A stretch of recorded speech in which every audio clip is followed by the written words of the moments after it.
pages to screens. Collectibles and cultures like you have never seen. D1 and only spinning tales so grand. From Marvel to DC, she is a digital fan. Raven takes the stage with insight so keen. She brings a perfect balance to the entire team. Get your comics ready, your collection's on display. From action figures the fans love to play. The biggest pro steps onto the stage. With his joyful laughter, the fans are all the rage. From his comedic charm to his biggest heart, he brings the vibes from inside and out. He leads with love, and that's without a doubt. Welcome to virtual radio, where the fandom grows with D1 and only Raven, the biggest bro. We dive into comics from pages to screens. Comics and cultures like you have never seen.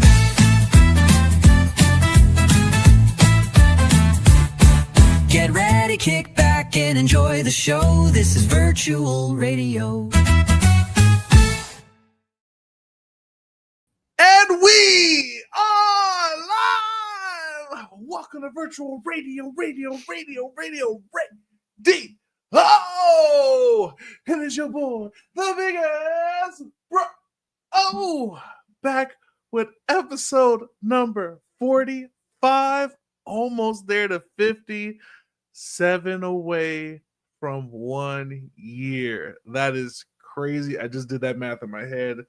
That is insane to say that we almost been a whole year of the show and just being here every Tuesday. Thank you for coming. Thank you for being here. It's a beautiful day in sunny Los Angeles, California. We just had a wonderful parade. I want to give a shout out to all of my Canadian friends in Toronto. The Toronto Blue Jays put up a great fight. What an insane series. I never want to experience anything like that again, but just wow. It's just wow. The entire game, just flukes, errors, bad things. They made me stay at work for 10 hours on my shift. It was crazy, but congratulations to the Los Angeles Dodgers, world champions back-to-back, baby. Let's go. We have a wonderful show for you today. But just first, and as always, this is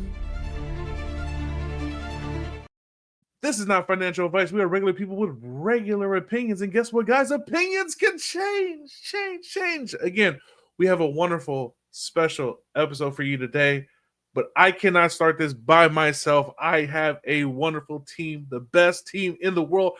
First, introducing D1 and only. Good morning. Thank you, big bro. Thanks for the introduction. Good morning, everybody. This is going to be another great episode. I can't believe 45. That's amazing. Almost a year. That's incredible. Hopefully we can see even more people join in the chats and stuff as we make our 1 year. But we got lots of things to talk about. We also got a very cool returning special guest joining us later. But before we continue, let's turn it over to Raven. Hello, good morning, good afternoon, everyone. Hopefully you're having a good day. I still support the Blue Jays. They're awesome. Go Jays, go. We will see you guys next year. But enough of that. Let's talk comics. That's what we're here for. And today we have 2 supported giveaways. We have one from VeVe and one from Fanable.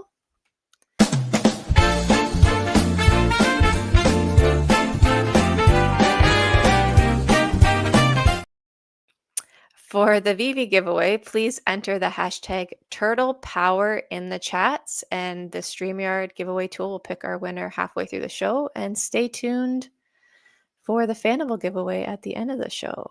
Is there a duck race in the future? Maybe. We'll see. Quack, quack. Let's go. Let's go. Thank you, Raven, for that. And everybody, if you could please check out VeVe on all their social platforms from Discord, X, Instagram, Facebook, TikTok, and YouTube. Make sure you like, follow, and subscribe to them. And also follow Fanable on all of their social platforms as well. They also have X, Facebook, Instagram, Discord, and YouTube. As Oz likes to say, give him a follow, like, subscribe, and all that jazz. And also, if you could please subscribe to Virtual Radio, we have a YouTube channel. Yes, we do. As well as True Media Group. We also got a YouTube channel. Follow us on X, on our other accounts, Instagram, TikTok, and soon many more streaming platforms. Just want to give a shout out to everyone that's here. Okay, well, you don't notice a mistake, right? Unless you're the one that notices it. So I won't say anything. Anyway, I wanted to shout out Holy Frijole. He is here. When financial advice, never, not on this channel. We also got Richard Exhibition. What's up? I'm ready for the biggest bombastic intro, biggest bro. Yes, always with the fire intros. We also got Beyond Comics, Greg. Looking forward to being on the show. Yes, can't wait to have you on in a little bit. We also got Fro Bro. What's up, Fro Bro? I'm here for the kind. Yeah, us too for the kind. Let's see. Vegas is less than 2 weeks away. Can't wait to see everyone. Yes, absolutely. We also got Raven. Let's see. We got Pasternak. Let's go. Oh, we got Hinano. Hello, Hinano. And Doctor Strange. What's up? Let's see who else we got. Oh, hey, Flexi. Hey, fam. What's up? Who else? Oh, hey, VeVe Butcher. Let's go. You was our winner from last week. And looks like that's it. Yep. So anybody else that's watching or listening, shout out to you. Thank you for being here. All right. Let's get it. Let's go. We have a wonderful comic list coming for you this week. Let's go. Let's get into the Marvel comic list. Starting off with Marvel this week coming out.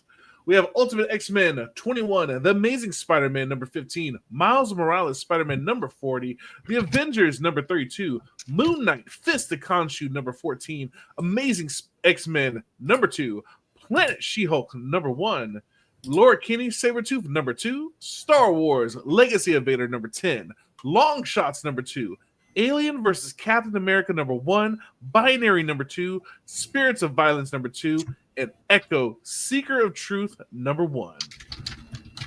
And from Dynamite, we have Dynamite Blood Red number 1, Thundercats Chimera number 1, Thundercats Lost number 8, Swords of Sorrow number 4, Vampirella versus Purgatory number 4, Swords of Sorrow Thoris and Adler number 3, Swords of Sorrow Vampirella and Jennifer Blood number 3, John Carter, Warlord of Mars number 14, Lord of the Jungle number 11, and Barbarella number 11. All right. Sorry, I had to unmute myself. For DC, we have Absolute Superman number 13, Batman number 3, Absolute Green Lantern number 8, DC KO Night Fight number 1, Batgirl number 13, Poison Ivy number 38, Birds of Prey number 27, JSA number 13, Adventures of Superman, The Book of L number 3, Cheetah and Cheshire Rob, The Justice League number 4, Harley and Ivy, Life and Crimes number 1, Gotham Academy First Year number 2, Teen Titans Go number 9, Aquaman Yo-Ho Hold On to Your Hook number 18, and Poison Ivy DC Go Edition number 10. All right, and for Image Comics, we have Void Rivals number 24, G.I. Joe number 13, Rook Exodus number 8, Assorted Crisis Events number 6, The Walking Dead Deluxe number 124, The Scorch number 46, Impact Winter Even Fall number 1, and Youngblood number 2. And thank you, Big Bro. That's a lot of comics. That's a lot of comics. Raven, Yes. did you have a comic that you wanted to highlight this week? I did. My choice this week is Planet She-Hulk number 1. Nice. All right. So I'll just go over the synopsis here. It says Sakaar, Party of One. She-Hulk is back and she's stuck on Sakaar. Spinning out of Jonathan Hickman's hit cosmic epic Imperial, Jennifer Walters made a promise to her cousin Hulk to watch over the planet Sakaar and its people for a few days. But it's been longer than a few days, and now She-Hulk is in charge of keeping the peace on a planet at war. But Jennifer is a very different Hulk than the one that smashed Sakaar into submission. Is she up for the task? And I do have a favorite cover, variant cover. I'm not sure if it's come on the screen yet, but when you see roller skates, you'll know. Oh, roller skates, eh? Yeah. Dude, these covers are crazy good. Well, she's so massive and like not in a mean way. That one's crazy. Authoritative. Oh, she's got groceries. There we go. Oh, cool. Isn't that cool? Then she got the comics. I hope this is one of the variant covers that we get. That's a pretty cool one. All the 80s insides for only $9.99. That's cool. Yeah. Yeah, these are really cool covers. Yeah. I think I'm gonna get that one with the sword though. That one looks. This one looks really. Yeah, look at her abs, man. Dude, got a 6-pack. Jeez. That's insane. That's goals, bro. Better start now. Yeah, those are really cool covers, man. Yeah. Shout out to Planet She-Hulk. Did you have one that you want to do, D? Yeah, okay, this was kind of random because I just saw the title. So the Impact Winter Even Fall #1. So that what one. What publisher was that? Oh, that's Image. All right. Image Comics. So, and I don't think there's like a lot of, or even a variant cover, or there's like one. No, that's just it. That's one and done. So This one is, the year is 1953. The Cold War is at its height. An intelligence operative, Penelope Chambers, is running an off-the-books investigation into the disappearance of female agents in Eastern Europe. When she's called to Soviet Prague for a routine drop, Penelope will come face-to-face with death or the possibility of everlasting life. From creator Travis Beecham, Pacific Rim, and artist Sumei Keskin, comes another official prequel story to the hit Audible original. Oh, okay. Oh, it's an audible book. Ah, interesting. Right. This is 40 pages. Wow. Nice. Okay. All right. It's like a big book. All kind of. And the one I went for, of course, is just, I'm a very simple person, just like simple stuff. I love aliens. Aliens.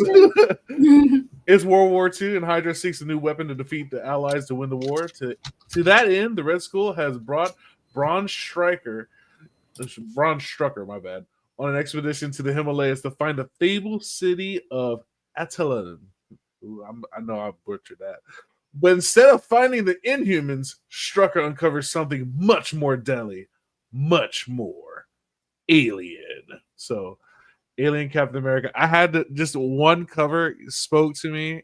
It's amazing. Not this one. This one's cool though. Not this one either, but this is also cool. Oh, whoa. Ugh. Yeah. Oh, I think this cover too. Aliens washing. They're washing Captain America right there. That's not that one right. Oh, that's cool. Whoa, that is a cool one. This cover, I need it. I need this. It terrifies me, but I need it. It's so cool. And then this one's pretty cool right here. I like that. So this is more of an even fight. This Captain America is more of an even fight. The one with just the fake shield, yeah, he's getting washed. I wonder if like his what's his acid juice coming out of his mouth. I wonder if that will go through his shield. Vibranium I Yeah. think vibranium blocks it, man. Interesting. I think we have a block right there. But if it gets on his skin, it's over. You know what I mean? Yeah. Like it's over. I don't know if he's that strong. You know what I mean? So yeah. All right. So yeah, we're gonna talk about the comics that are coming out on VeVe this week, and we're done. All right, because there's no comics coming out this week. Awesome. And we're gonna talk about the comics that are coming out of Candy, and there's none. All right, cool. So there's no comics coming out this week, other than we have comic drop day on the Green app. So let's go. Green app. So yeah, man. What's up, man? I can't watch my favorite drop streamers now during the week. VeVe, come on, man. Give them something to do. I want to watch my people, man. I don't know if you were planning on saying this later, but David Quinn's Kickstarter is live. Oh yes. Yes. So I backed that. People were backing it pretty quick. I thought I'd be like one of the first, but there was already quite a few backers by the time I got there. Oh no.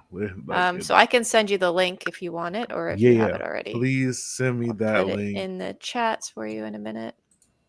Very cool. I think I got. Hold on. Yeah, there we go. Booyah! Let's go. Dang! Already, we're getting there. Our day is already past it. Past the goal. Let's go. Wow, Nice. that was fast. Let's go. Look at I think that. it was at 42 backers when I Yeah, look at us, huh? Let's see. Oh yeah. That's Oh, awesome. that's great. Good for him. 78 Yes. backers, and there's still 31 days to go if you want to still support his project. Yes. Definitely. We have some really cool options here. You can get the hard covers with the different covers for different amounts of money. Then they have little bundles. If you just want the digital, it's $20. The $99 one you get it signed with the hardcover. Yeah, so just make sure you go in here in this Kickstarter, see what you want, get the big combos, get whatever you want. Lots of options. Lots of different options. Really, really cool. Looks like it goes all the way up to $300, and then you get. It looks like a massive amount of stuff. So, yeah, shout out to our guy David Quinn that came on last week. Man, that was fast. Blasted that gold. I love to see it. Love to see it. Love to see your friends win. That's what it's all about. Shoot, still going. Dang. Oh yeah. I just saw the thing like I'm like, whoa. So yeah, I believe we have the link in the chat right now. So yeah. Right there, everybody. Yeah, also, that's true. See? No stacking or slacking. Look, y'all putting my people out of bit. No, all right? We are used to consistency. Look, this is what you guys asked for, right? We should have so many draws. We have too many draws. Now, look. Now we're bored all week. All right? Let's go. So shout out to David Quinn on the Kickstarter. Let's get it. But yeah, man, that's it for really pretty much other than what we have very special lined up for later on today. But before we get into that, before we get into anything else, we do have an ad to play. Let's go.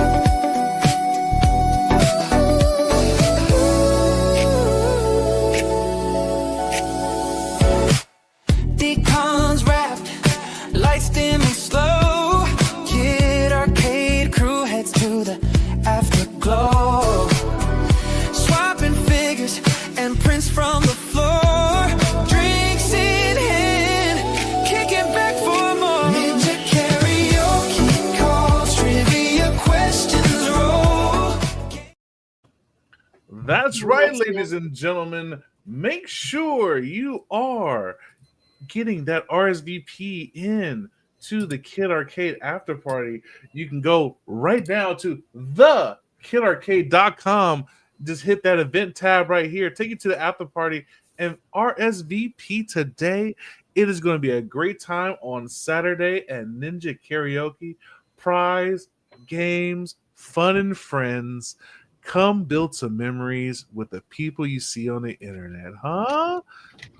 In a safe environment where you know you will probably less likely to get kidnapped. I was like, this is going so well. And Of course, my bad. My brain just kept going. It just kept disclaimers, going. we gotta make sure, right? We just gotta. Let's go. So we also have some exciting things coming out this week. I know I'm super duper excited. It is time. It is the reason why they have the hashtag out there. It is Teenage Mutant Ninja Turtles, the first drop we have on VeVe from Teenage Mutant Ninja Turtles. I'm very excited about this. I know everybody's like, but the diorama, it's so small. It doesn't matter, guys. Have you seen what the diorama does? Have you seen the little turtles crawl into the? Have you seen the ooze dropping in the? Come on, you see Splinter with the pizza, like it's. And then you get the song, guys. You get the song. I'm only gonna praise this one time because I want you to disrespect it. I promise you, I want this on the floor at 10 gems. I really do. I really do. That I can feel like no, right? But yeah, I don't sleep on the song. If they're coming out with all the different Teenage Mutant Ninja Turtle stuff, and you're going to be the one with no diorama, you collected all the secret rare Raphaels, Leonardo's, Donatello's, but you don't have no song? Is your VeVe-verse really Ninja Turtles popping, man? I'm just saying. I'm just going to say this one time. And then, like I said, I want you to disrespect it. I'll be right there in the market. No. It's going to be a great day. Let's go. Ninja Turtles. I think people are sleeping on it. I know a lot of people, I heard a lot of people are not going for it. 2,000 editions. I think this is going out. This is getting out of here. Yeah, I'm going for it. I'm gonna grab a few. And guess what? I think y'all gonna have to use surprise MCP again. A lot of you guys didn't believe the Ryu MCP. You're like, oh, I got it with 100,000, and then you saw the psychos that had like 250K just on it, just because. I'm telling you, we are not ready for the levels of MCP people really have. Like, have you asked your friend? I have never asked how much MCP Raven has, but I know Raven is not playing around with Shaw. She can get what she wants to. Okay, like there's people out here just with the gun, big guns. But I'm saving. I'm waiting for that thing I just have to have. Yeah, but see, that's the thing. You think you're saving, but you probably earn in one day what most people have in their account. You know what I mean? Like there are people in different circles. You know what I'm saying? The level 100 people, they're in a different league. You guys are that's why I really like that achievement, that trophy, like that club is legit. Like, you know what I mean? Like, you put your money where your mouth is. Salute. You know what I mean? But yeah, you better I think you're gonna need MCP for this. That's just my idea. I think so. Maybe not. Maybe I'm wrong. We're gonna use them. I'm not sure yet. Yeah, see, a lot of people are going to be not sure until it's time, and then people. Then it's too late, and you're like, I should have. Yeah. All right, I'm just saying. Watch. Use that auto pay, right? If you can. I think 30 gems for this, and I'm going to say it's a steal. I'm going to go out on a ledge and say it's a steal for what this thing totally does. Yes, sir. 30 gems, and then if you get that secret rare, you're out of here. 87 editions on a Ninja Turtle project, you are out of here. And then guess what? If you get that 1987, there's no bounty that pays for that. That's a priceless artifact right there. Booyah. Yeah, look. Yeah, if you get the Ninja Turtles, they're dancing, guess what? And you don't have no music? What's your VeVe space like? Really? Like, you got nothing. All right, anyway. I'm too excited for Turtles. This is what I've been waiting for this entire time. So yeah, I'm very, very happy right now. Let's go. Well, we're going to talk about Spider-Man 2099 coming out on this Sunday for 40 jimmies. we got for the same, pretty much a little bit higher edition count. We have 2,497 editions with this. We have 2,099 of the commons right here. 2,099 of those, and then we have the special. Oh, my bad. I hear music. Yeah, my bad. There we go. Oh, we have a nice video. I didn't see the video. Okay. All right, so we have the common right here, inspired by this comic right there. Then we have the variant right there. Let's go. The special edition chaser, only 99 of those bad boys. Okay. So how do you guys feel about the Spider-Man 2099? I think VeVe's trying to take my gems, but I'm on to them. I'm saving my gems for Ninja Turtles. Yeah, see? And then look at the detail. The detail in that is really, the quality, really cool. Yeah, that's quality. Yeah, there's no slacks on quality, man. I will definitely say that like it's been very much upgraded. So yeah, good luck to everybody who's going for $20.99. It's not really going to be for me. I'm just really focused on Ninja Turtles because that's what I want. That's my fandom, baby. Let's go. But everybody has a different fandom. Spider-Man 2099 is for you. It's for you. Let's go.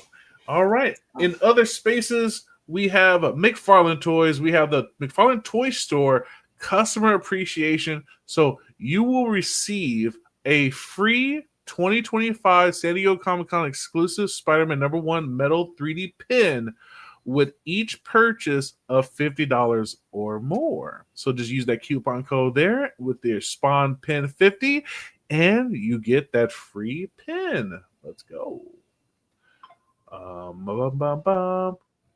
Also with McFarlane, if you like the Dodgers and it says the Dodgers are back-to-back world champions, don't miss his limited edition Shohei Ohtani scale. Perfect for all of your friends that like the Milwaukee Brewers who must love Shohei Ohtani. Like there's so many new Shohei Ohtani fans all over the world, especially Canada. He's very beloved in Canada. They love Shohei. So yeah, get this from McFarlane Toys. Very awesome. Also at Funko, they also have they have the Dodger World Series champion new Dodger Funko You're just Pops. showing all this as Raven is just No, this is part of the news. I'm keeping my mic muted. I know I'm gonna say This is totally the news. This is what's happening. Rub it in. No, Funko. This is in Funko. We cover Right. Yeah. So right now, if you're into Funko, just go ahead and pre-order now. I have a couple pre-orders coming in. It's pretty awesome. Check out this Pinnacle stuff, guys. Pinnacle is back with the key event.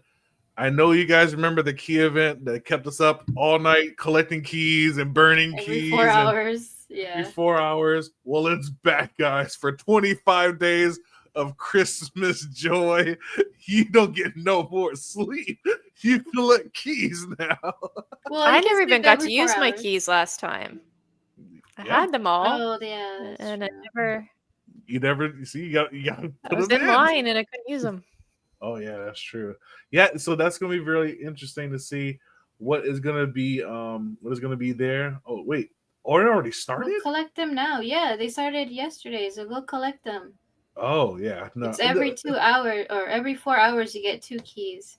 Heck yeah, man. So yeah, Pinnacle people, let's go. All right. Then we got Pudgy Penguins. They're just saying, they've been seeing a bunch of stuff online. Take a minute, just sit there and chill. So I did for a while. I like Pudgy Penguins. Just chill at the campfire, just like just settle in, just chill out because it's crazy out there in these streets. It's crazy. All right. And of course, we have Fanable, and we are still live with Fanable. They have a secret kiosk out right now. And let me just tell you what's happening. I already reached my limit. Okay, I've got 2 left. We got some pools left. Let me just tell you right now for $29.80, you can take 1 pool.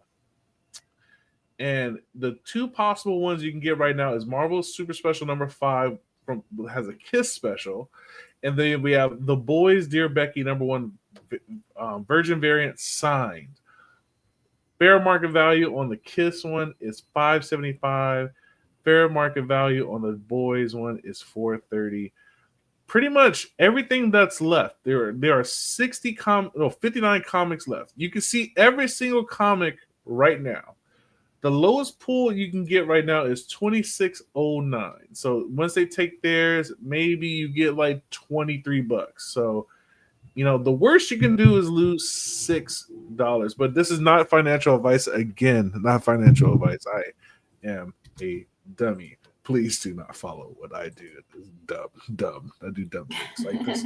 So right now, I have a secret case. I'm going to open up my last one, see what happens. Let's go. Let's reveal.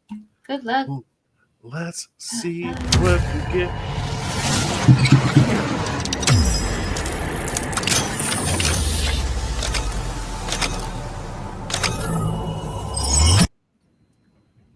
Boom! I got Justice League Unlimited number 6. Justice League Unlimited number 6. Let's go. Rated at a 9.8. Okay. Yeah. Very good comic. So what you do with comics that you like but you don't love, you just go over here to offers. Fandom gives you an offer, you accept that offer, and it's out of your life. Yay! It never happened. Wax Ooh, a on, bunch just sold after you said that. See, yeah, I bet it did. I bet it did. How many are left? Yeah, see? 53. Once it goes under 50, I'm going to on. grab my final one. See, look, it's happening. Look, the odds. It's the odds. Look, and the odds just got better. Now the least one, I took the $24 one away. Now there's a $25 one. See, guys, I'm helping. I'm helping someone win. Okay, let's see. So 50. Come on. 53 left. Okay, I will keep an eye on this. You guys let me know if you guys pull and stuff like that. But I will say we do have a very special guest today. I'm very excited to get into it and talk with this brilliant person. I've been listening to other interviews he's done, and yeah, man, really exciting. He's a really good speaker. He's really excited about his project. I'm really happy again to bring him in, and now we get to see him for a lot longer. Let's go. Let's bring in our man Graig.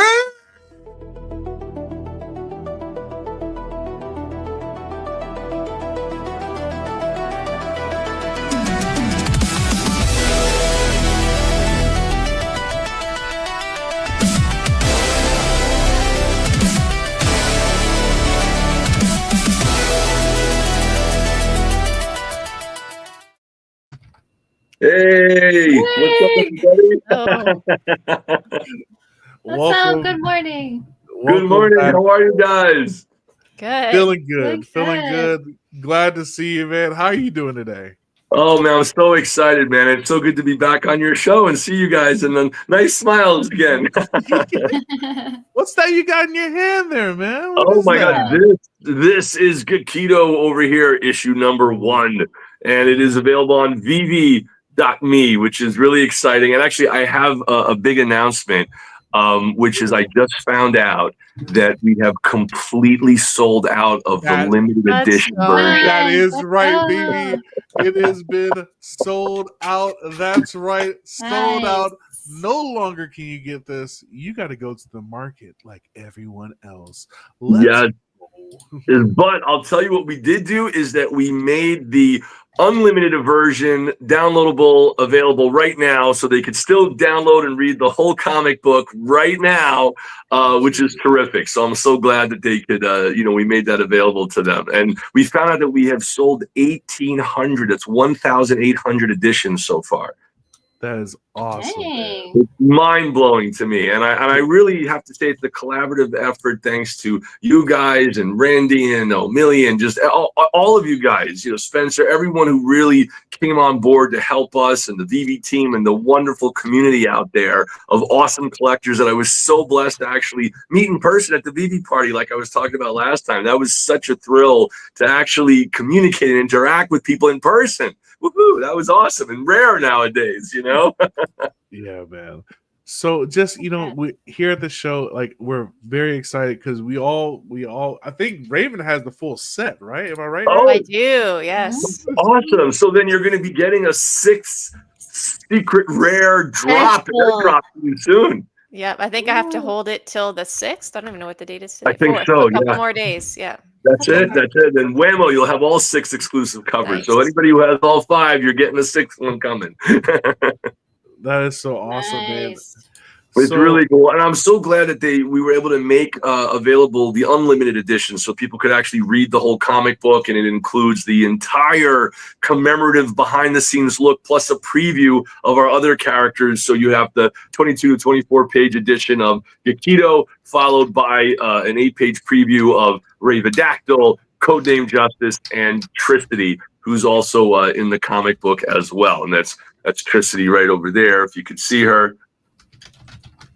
I think Oh, we yeah? actually have a nice picture right there you here of all of them. Yeah, so That's it. There you go. There's the team, the starting team of my BeyondComics universe of characters. So I hope that we'll be able to get some more followers and subscribers and stuff to our social media so we can alert you guys when the next comics and things are coming out. And I just booked that at the end of December, they're going to be releasing one of my artist proofs of my actual artwork.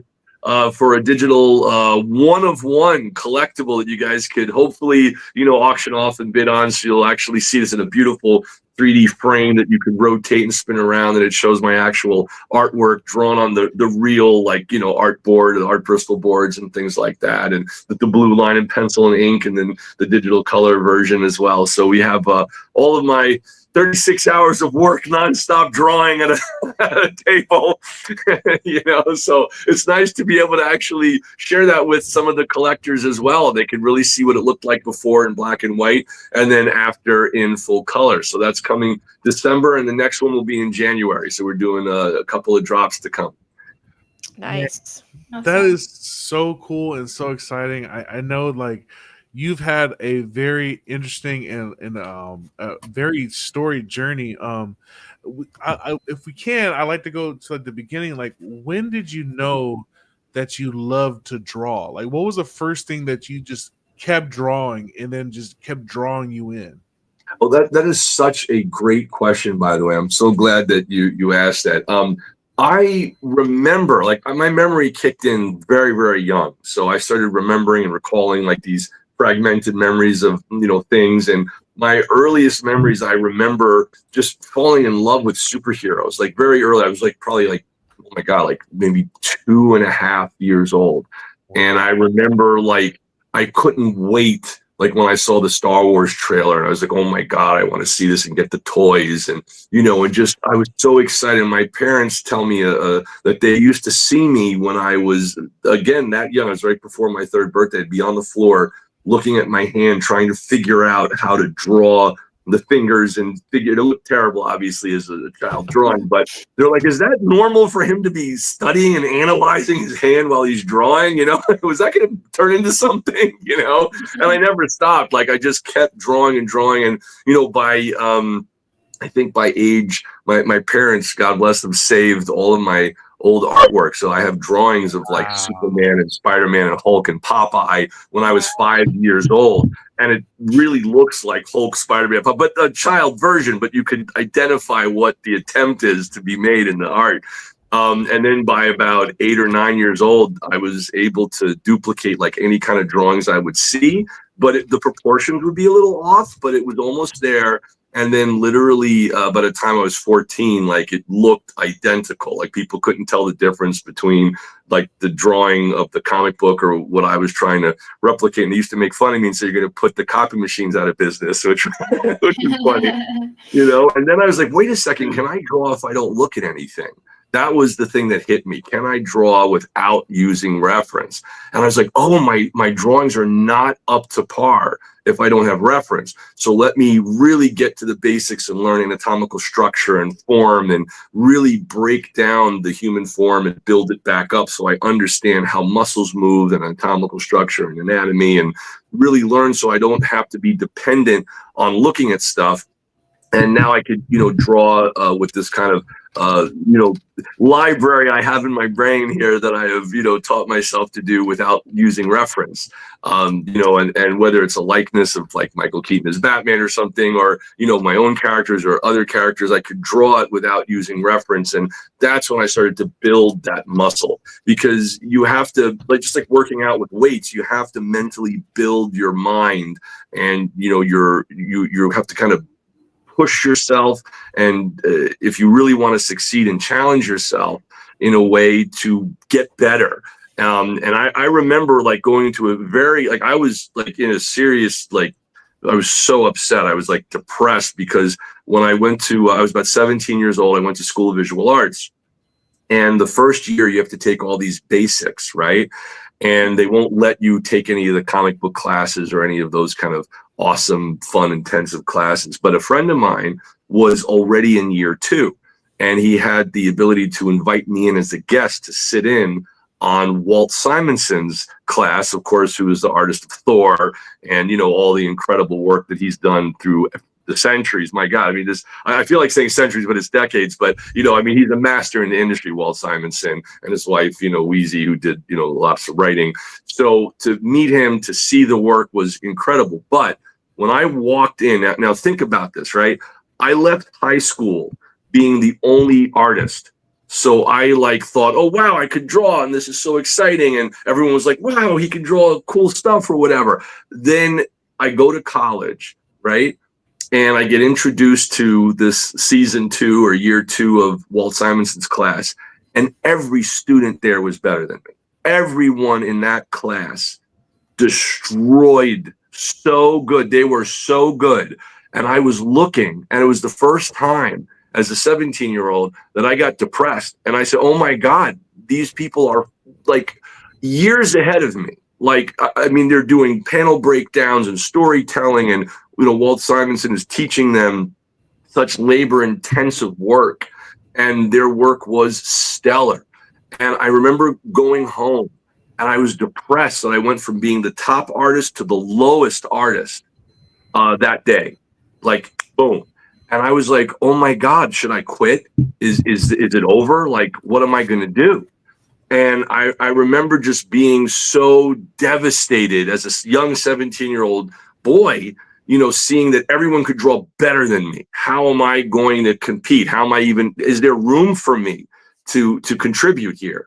And I remember this depression turned into, wait a second, maybe if I study harder, maybe if I buy every single anatomical art book from the great masters, speaking of Ninja Turtles, Leonardo, Raphael, Donatello, and Michelangelo, with the real artists that they're named after, and really study, you know, Brigman and all the different incredible stuff, Bern Hogarth, you know, his, you know, dynamic figure drawing, and master it. So every day after school, I would come home and I would take these, you know, books that are hundreds of pages, and I would redraw every single page out of those books until I duplicated each book from scratch, hand drawing them over and over and over. I'm talking like nonstop. I was getting maybe 30 minutes to an hour of sleep before school.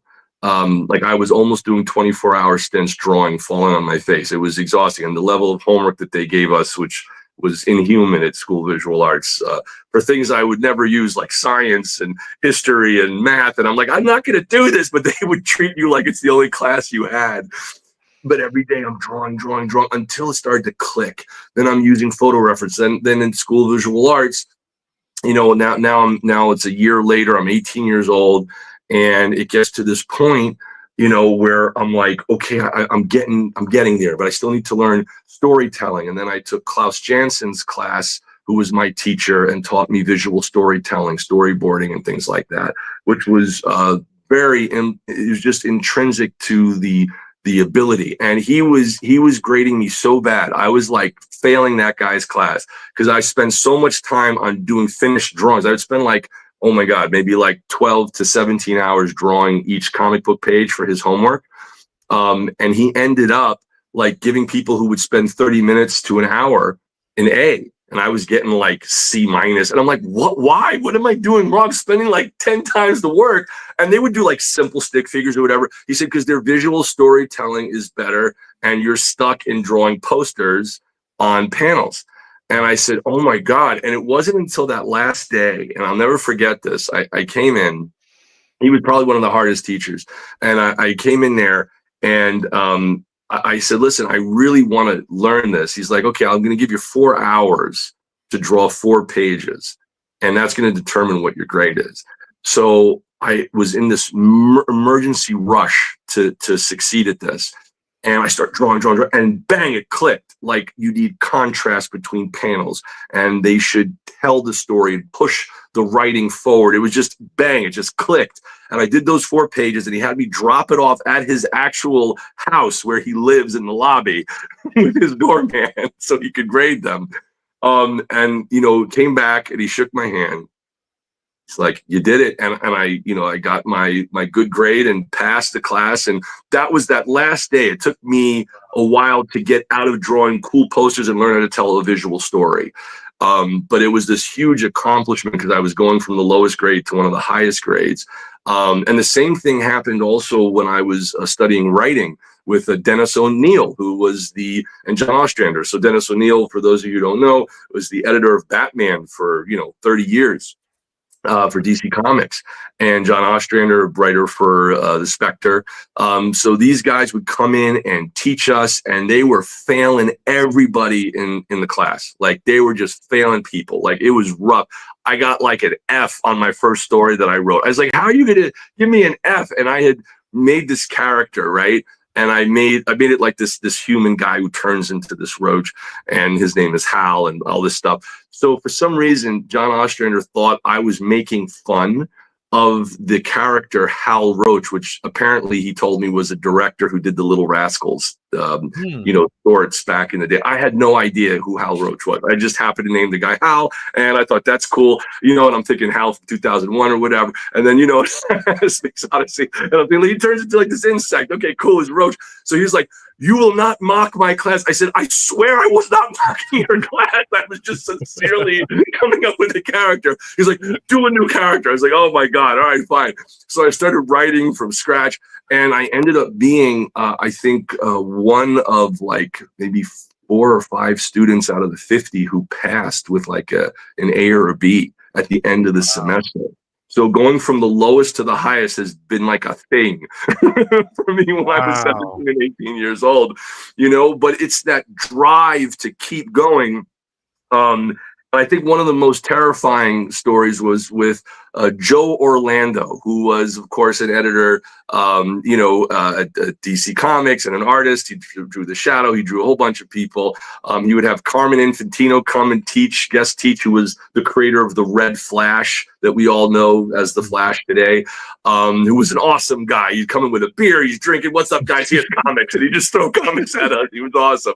But Joe Orlando, who's also like one of the heads of Mad Magazine and, again, DC Comics and stuff, a great artist and teacher, he would come in, and I was about 18 years old, and I was showing my artwork there, and he picked the drawing that I did back when Todd McFarlane hired me to draw issue number 30's poster pinup double page spread for Spawn. So before I submitted that, I showed him that drawing, and then in front of the whole class, Joe Orlando pulls that piece up. He's like, guys, everybody, this will be the first piece of art from this school that's published in this class. Wow. And I was like, oh no, he just signed my death sentence, and everyone hated me for that. Seriously, like the competition and the jealousy and the hatred and the anger from a lot of students, like they would bully the hell out of me. I'm not even kidding you. It was bad. And it was very uncomfortable, you know? I mean, I was thrown in a trash can. Like, you can't imagine how much bullying, like, I endured. Like, and that had happened to me when I was, like, a little boy as well. And, you know, people, unfortunately, they have anger, you know? It's like, oh, why is this guy being singled out? And then there was a few key people who were very nice and supportive. I was always part of that let's help each other group. And then there was this tear down and hate group, unfortunately, you know? Yeah. So I remember that. And then when I showed that art to Todd McFarlane on Spawn, which was its own story I had mentioned to you last time, you know, it got published, and then I got the call. So fast forward 2 years later, now I'm, you know, almost 19, and I get the call that they're publishing my art in Spawn issue number 30 officially, and sent me a check as my first paid job in comics. And Todd McFarlane and I spoke about that, and I let out a scream in that school, which had a phone booth, because it was before cell phones. That's how long ago it was. I'm on a phone booth, my mom playing a voice message for me on the phone. Speaking of phone booth, I saw you in a video in a phone booth just recently. The last phone booth in New York City. Yeah. Halloween Superman. That's hilarious. That's right. That brings back memories, you know. So, like, you're speaking, and you have a determination about you that you don't give up, right? Even though, you know, like you said, you went there, you were in the bottom when you felt like you were at the top. And I think a lot of people go through that, especially that transition between high school and college, right? Especially you're a senior, you're the hot stuff, and then you go to college and you go, oh crap, there's a whole different level. Exactly. What would you say that your inspiration was? Like, what was the thing that gave you that kind of that guidance to, like, not give up, but just like, you know what if I work harder? Like, what would you say your inspiration, like, where did that come from? That's a great question. You know, I remember that moment, again, going back to when I was 17 and I was seeing everybody else's work that was better. And I wasn't angry at them. I was happy for them. And I felt angry at myself that I wasn't at that level, right? Most people, like, when I was getting some success, again, with Spawn and stuff, like, half the people got angry at me for working harder and succeeding. And I remember going in SVA and saying to some of those guys, hey guys, let me introduce you to Todd McFarlane. Maybe he'll hire you too. And they looked at me and said, we don't need your help. You know, they were angry at me for succeeding. I remember that. Like, it was a really hard time. And I had always dreamt that when I go to art school, there'd be people that, you know, are artists like me and we could share. And no, it was like anger, jealousy, hatred, tear down those who are doing better. That was like at least 50% of the students. I remember there was this one girl that I had a crush on. And I did a little sketch for her and I handed it to her, you know, with my number. I was like, hey, you know, it was nice to meet you. I drew a little cartoon sketch. So she looks at it. She says, I could draw this, and hands it back to me and walks away. Wow. Heartbroken. Yeah. You know, it was rough. It was really rough, man. You know, I literally ended up going out with some of the girls who ended up modeling for us to draw live because they were kinder to me. You know, and it was a real wild time, man. But I think that there was this shift that had occurred. And I remember, you know, and I'll tell you the inspiration to answer your question too, and then Joe Orlando. So inspiration, I got so upset that I wasn't up to that level when I was 17 and I saw all the other artists. And there was this moment, it was a crossroads. It was like, which door am I going to enter? Give up, feel bad about myself, feel down, feel depressed, and stay in that, or wait a second, maybe I can get better at this. Maybe I can do better. And then the more doors that open for me, maybe I could share that with other artists and writers and other people struggling. Maybe I could share that knowledge. Because I started teaching art classes independently when I was about 15 years old. I was really young. So I was, you know, putting ads in newspapers, and I'd had like full classes, like 50 students and stuff. And I'd be teaching, whatever it is that I knew, I would teach the kids and adults. And then I kept improving and they kept improving and stuff. So I was like, I can't let them down. I can't let myself down. Let me at least try to see, can I learn? Can I do better? Can I make this happen? It was kind of like this crossroads of self-motivating, not knowing what the outcome would be, but why not try? Why not try, Mhm. And then when some of the other people started to, like haters or, bullies or whatever, start to put me down or whatever, you then start to doubt yourself, and you start to feel bad because other people are outnumbering you and they're making you feel less than, right? And, and I was bullied even like as a little kid. There was this big bully. He would beat us all up. It was awful, And I remember trying to overcome that and saying, maybe when I grow up, I could create superheroes. And I didn't want to let down the younger kid version of myself that was, bullied. Let me try to get to a place where I could also be the voice of the characters and try to help inspire people to keep going, even if it's hard or even if you can't do it. And I see that, human beings are works in progress. We are growing. I made terrible mistakes. I didn't know what the hell I was doing when I put out my first book a gazillion years ago, but I learned. And as long as you're learning and trying to grow and do better and improve yourself, then there's a chance that maybe you can succeed. And as long as you don't stop, there's always a chance you could succeed. If you stop or you give up or you quit, you're guaranteeing you're not succeeding. But if you keep trying, there's a chance that maybe you will. So keep pushing through it. I don't care if you could draw 2 minutes a night, do it. And then by the end of that month, at the end of the month, you just drew for 60 minutes. You know what I'm saying? You're improving slowly, but eventually. And that's what I kind of told myself, let me try. And then the more I was drawing and doing the recreations of the book, and my brain started to expand and understand how muscles move and work and how to draw, backgrounds and foreshortening and perspective.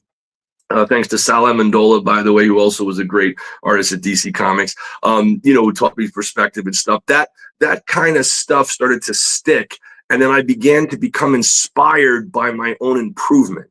So the more that the art was improving, it would inspire me to keep going. It's kind of like when you're trying to lose weight or something like that, and you're working out. If it starts to work and you're losing weight healthily, you start to get inspired by that. It starts to motivate you and keep you going. You know what I mean?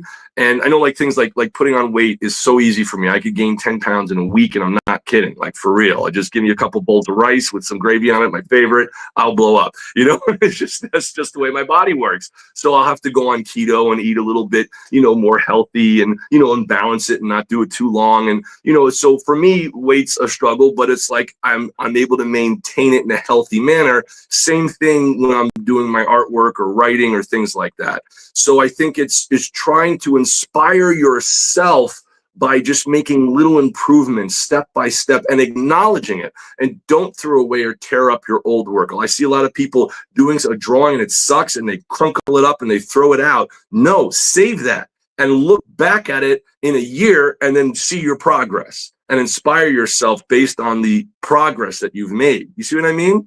Yes, sir. So I think people need to learn how to independently inspire themselves. Now, what externally inspired me was seeing the incredible artists that I grew up with loving. Neil Adams, Frank Miller, these masters. John Romita Sr. is like a master in the industry, And then again, my teachers, that I mentioned earlier, these guys are incredible inspiration. And then the new team, Todd McFarlane, Jim Lee, Mark Silvestri, Rob Liefeld, all these incredible people said, hey, wait a minute.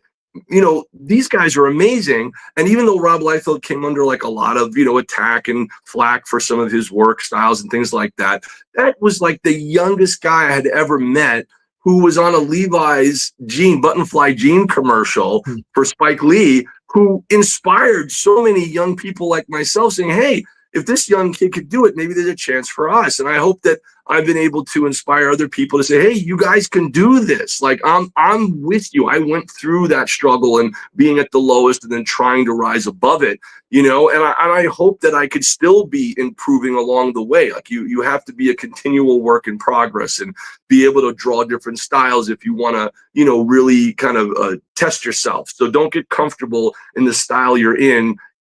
Try to face the challenge of drawing what you can't or what you're not comfortable with until you master that too. Same thing I did with screenplay writing and movie scripts and things that people haven't even seen this yet. I haven't even released this yet, but I finished the full feature movie script for my Ravedactyl character, this guy over here in red, and codenamed Justice.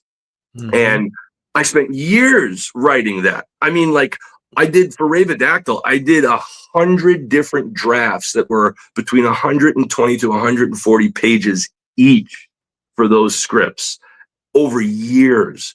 And I had to redo it and redo it. And then I got this opportunity where I met Samuel L. Jackson and his partner Alan, and they introduced me and they put us together and everything. And it was incredible. Actually, Sam Jackson, I met at a screening, who introduced me to his partner Alan, and then he came full circle and said, okay, he'll read your script. And I worked so hard on it, and I remember totally botching that up. I sent the script to them and they forwarded it, and he's like, oh, it's a pass. And I was like, oh, damn it, why is it a pass? And I looked and I copied the first half of the script into the second half by accident. Oh, complete disaster. Totally messed it up. It was complete like error, just like, you know, a Microsoft Word glitch or whatever, copied it, doubled it, just ruined the whole thing. And I was like, of course, I mean, it's terrible, you know. And then moving on, you know, thinking I knew how to write, and then meeting actual writers and realizing, no, they know how to write, I need to learn. And humbling myself and starting to really start from scratch. And thinking I knew how to write, but understanding that I didn't, and going through those mistakes and constantly pushing harder and harder and harder until I did 1 draft, 10 drafts, 20 drafts over and over. And you have to be a good editor. It's not really that I'm a good artist or a good writer. I'm a good editor. And my ability to edit shows me what looks wrong, what reads wrong, and then I keep working on it until it works, until it reads right, until it looks right. And that's urgent. You have to be a really good objective editor to see how you can improve your own work. And that will push you farther along if you're an artist or a writer. And eventually, I met up with Chris Silva, who online, who was incredible. And he's written screenplays for Netflix, Euro, and, you know, I think he did some stuff with Disney also.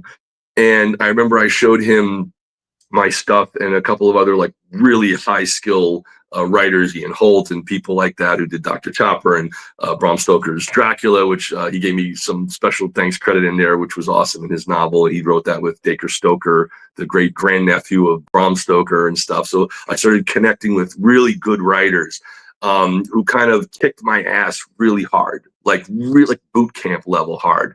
And it's hard to take criticism from a skilled person. But I understood that they felt I could take it because like they believed I could improve these things.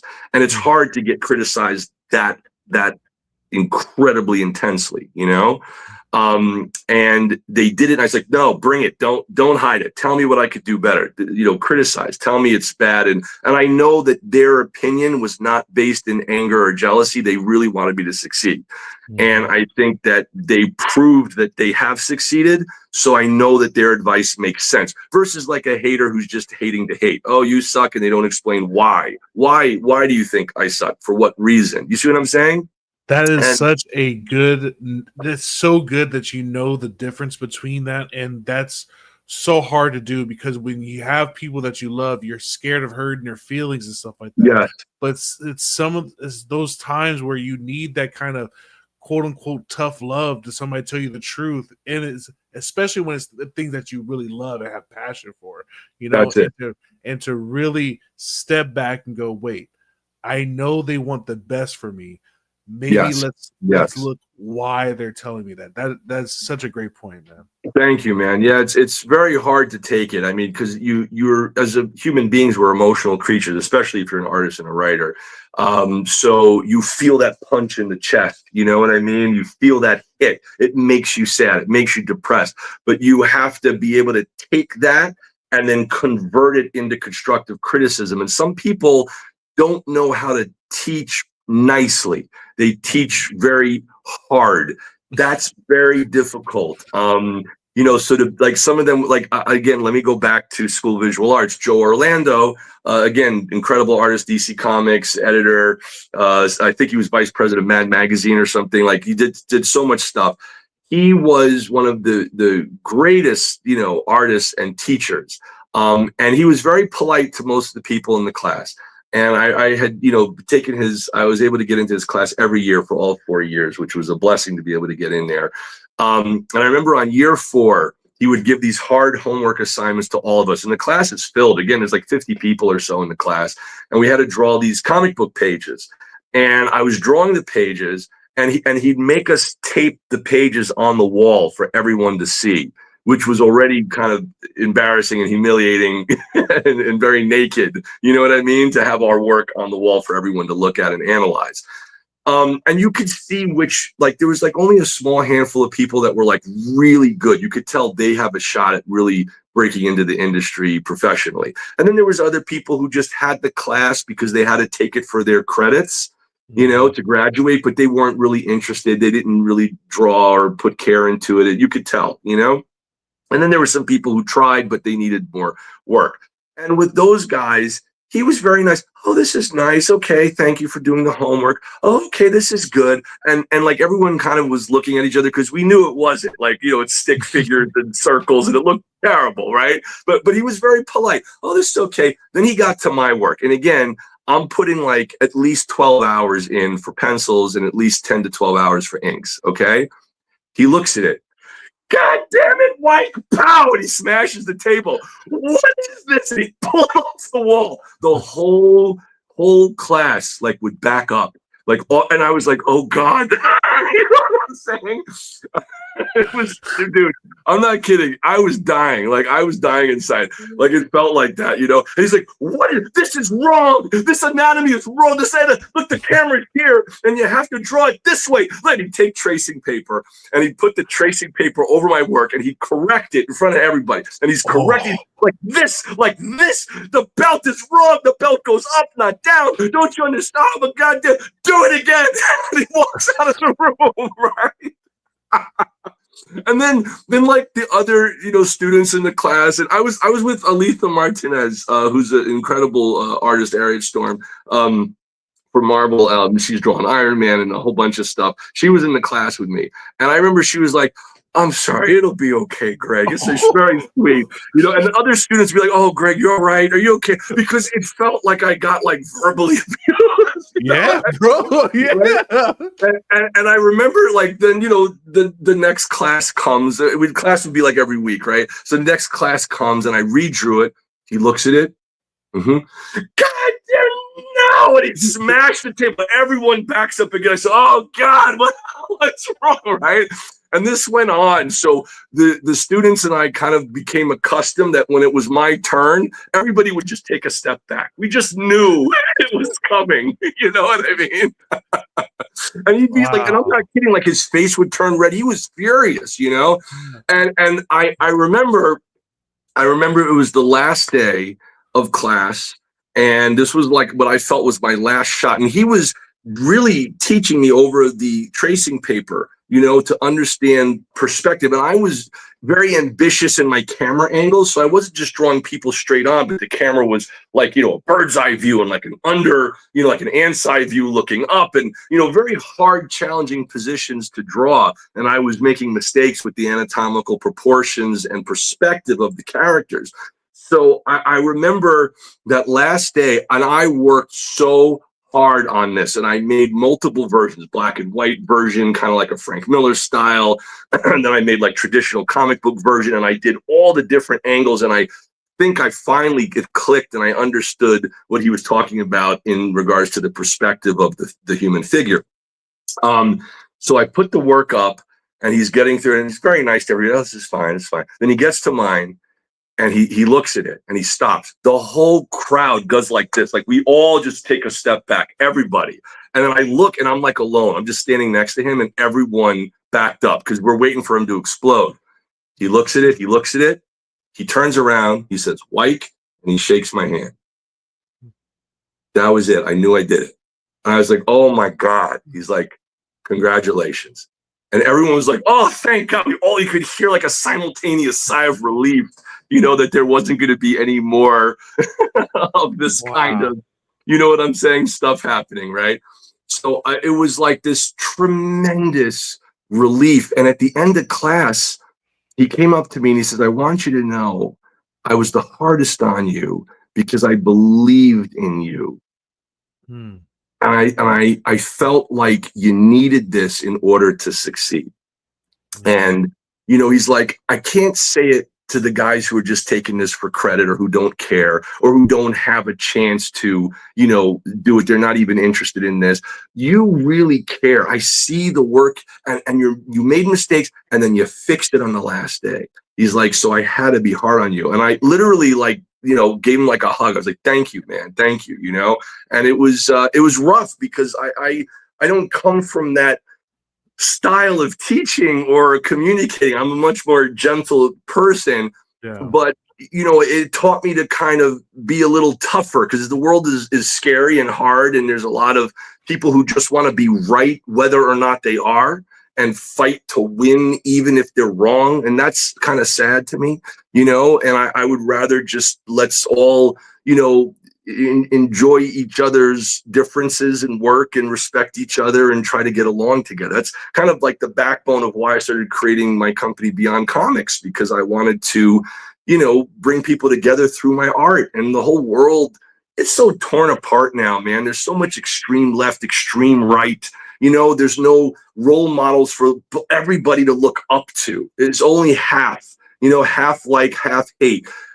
So I said, well, maybe I could bring people together again through my little contribution to the comic book industry, as small as it might be. It's my little way of saying, hey guys, let's all come together and maybe we can enjoy some fun, good content and maybe, do something good to help each other and make fictional role models out of our superheroes that could hopefully inspire. And with some of the upcoming stories that I'm writing for Ray and for Codename Justice and for Tricity, it's about people who are overcoming adversity and who feel lost, they're depressed, they're suffering, whether it's from injuries or mental health issues, and they have to find purpose and overcome it. And it's kind of a reflection of what I went through and what I feel a lot of the world is going through, and that's the backbone of all my upcoming stories and characters and stuff that we're working on now. Wow, man, that was such an amazing story.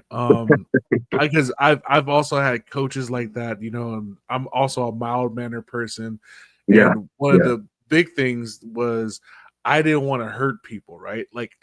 Especially when it came to football. Like, I was good at football, but I was like, I'm like, because as a big guy, I've always taught, like, you know what I mean? If I push somebody, I could really hurt them. You know what I mean? So like, and the coach was just like at one point he was like, "Look, man, you're a nice guy. You're just doing your job." And he like literally had my mom come out there. I was like, "It's okay. Like, it's okay. You can hit him." I'm looking at her because she's the one. Like, you know what I mean? Like, I don't. I didn't do anything, bro. But oh my God! But it's those people in your life that like that just want that see it in you, right?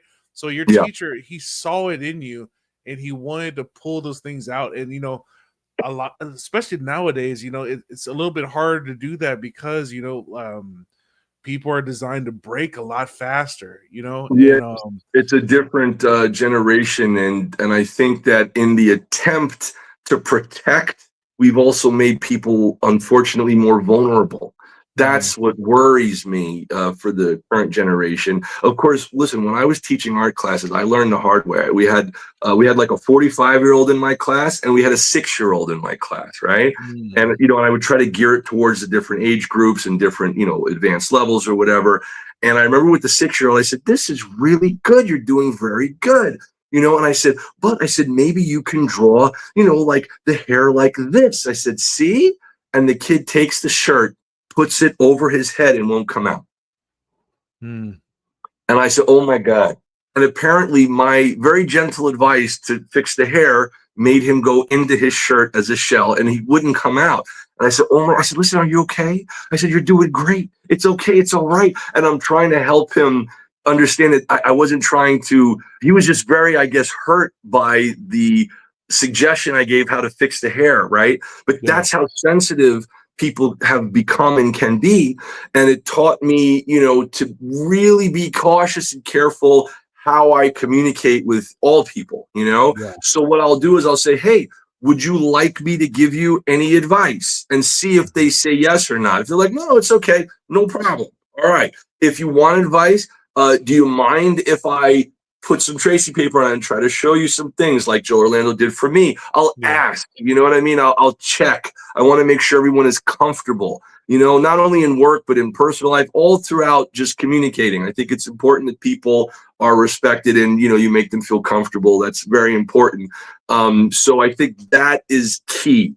And then hopefully they're open-minded enough to let you show where things can be corrected or things like this. I remember there was one writer who submitted a script to me and for a Batman script that he did just to have me review it.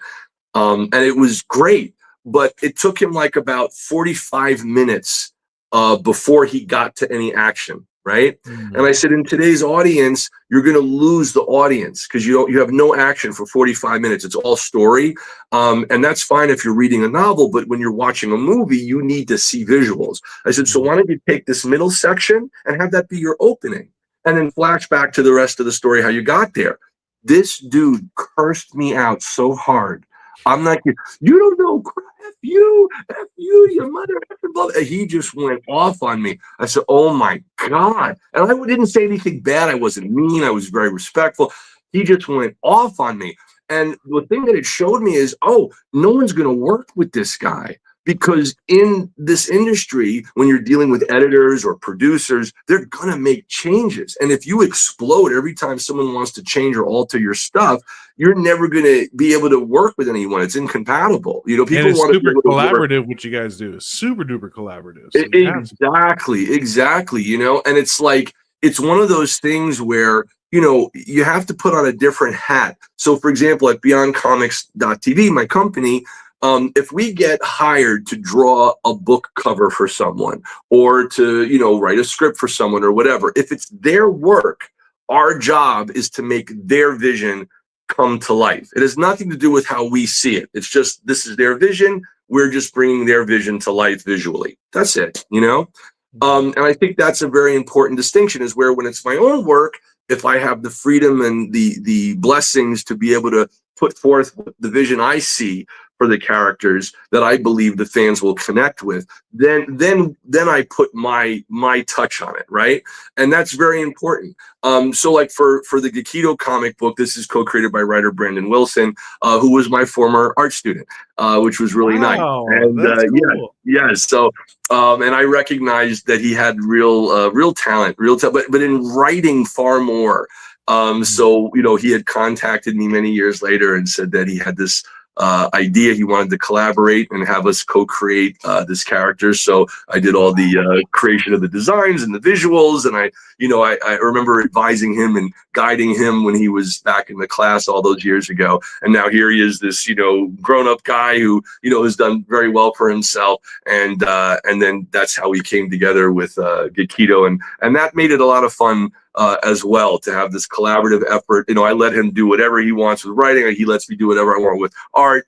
And it's a real nice for this character. It's my only partnership and collaborative process was this character. Everything else are my own characters and things I have created, you know, so that's been really fun. And just if you don't mind, I just want to give a shout out. I had mentioned this, my dear friend of 29 years that I knew since I was a kid in school, Joe Tom Collins, unfortunately passed away from a heart attack unexpectedly. And he is somebody that is just greatly missed because for the friendship as well as for his incredible skill as a writer, and I invited him to come and fix up some of my own work for the Codename Justice script and the Tricity script that I had written. And I said, hey man, add your little 2 cents, make it a little bit more juicy. And he was really good at like punching stuff up with dialogue, you know, and conversing in those 2 scripts. And I talked his ear off for years about my Ravedactyl character, and he would always listen and you know, and give me his feedback and things like that. So so I have a dedication to him in the comic book here as well. But he will be greatly missed, and he came up with a great character that we partnered up on that I hope to bring to light one day, called Binge, which is a great character, Rise of the Behemoth. Really cool character. So hopefully we'll get funding, and one day I could put out you know, something that he and I worked on together that he came up with, which would be great, you know. Wow, that's so cool, man. So as an artist, and what I really love about your story is you love drawing for so long, and it seems like you've been enthralled in it. You went to school for it. You got your first gig with Todd and got paid for it. Then you went back and started teaching. And like, what was the time? Because you have been around a lot of great talent from what people would say is the kind of like the previous age and the new age of like these big headline artists.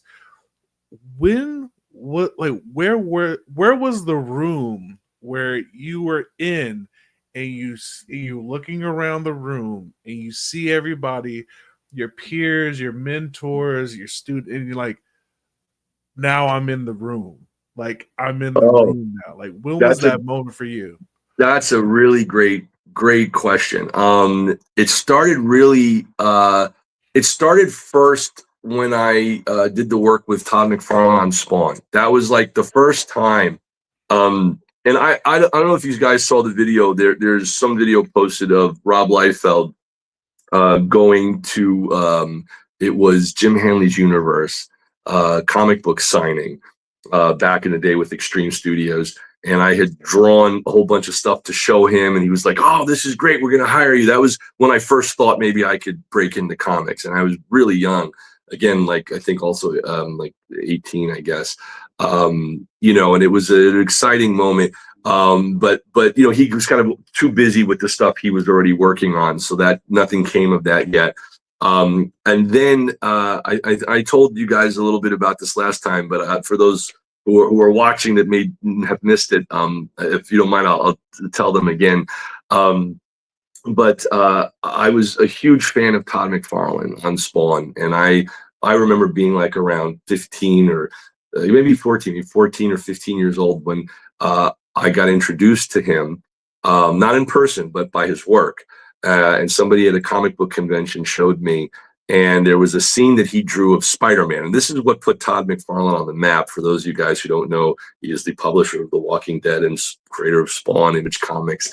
You know, so being able to see it, Batman 1989 had come out with Michael Keaton.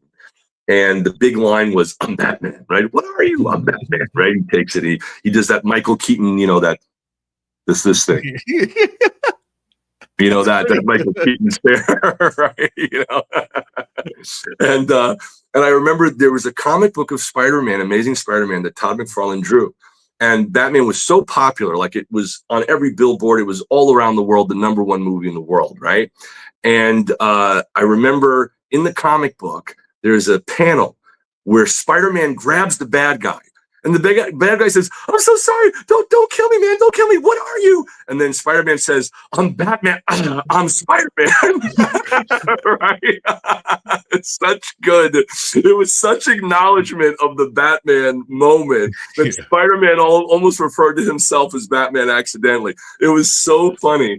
And I remember I was like, oh, this is classic. This is great. And then I started loving the way, instead of him drawing Spider-Man like a man who's a spider, you know, the Todd father, they call him now, Todd McFarlane, drew a spider that's a man, right?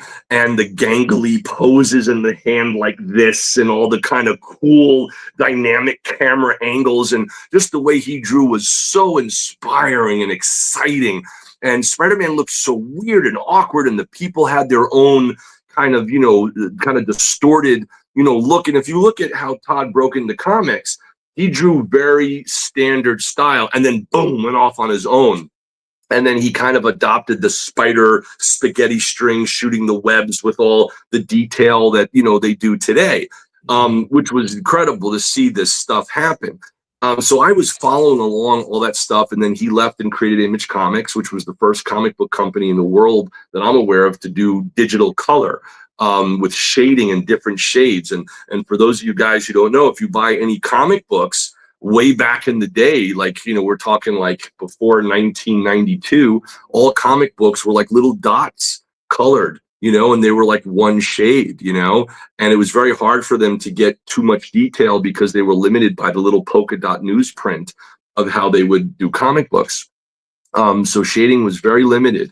And then once Photoshop came into existence by Adobe, and they figured out a way with Ollie Optics and Steve Olaf to do 3D digital coloring, or three-dimensional looking coloring, even though it was 2D, they would take their hand-drawn artwork, scan it into the computer, and then digitally color it, which is a standard today.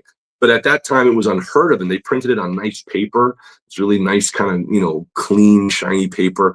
And they put out Image Comics Spawn, and everyone lost their mind. Like, everyone just lost their mind. They're like, this is an evolution, a next step in drawing comics. And I remember DC and Marvel being furious that this new company, Image Comics, is doing this new art style, and people were losing their minds, and they're like, oh my God, we got to catch up.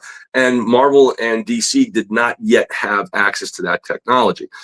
So there were people who were learning all this stuff, and I was a huge fan of it, and I never knew what Todd McFarlane looked like or who he is or anything, and nobody did. And I collected all of his Spider-Man #1, and 2 and 3 and 4, everything, and the Amazing Spider-Man. Before, I had this huge stack of Todd McFarlane books, and I was going bonkers. I was buying like 10 issues of each copy, thinking they'd go up in value and all this, all this kind of stuff. I didn't know about oversaturation or anything at that time.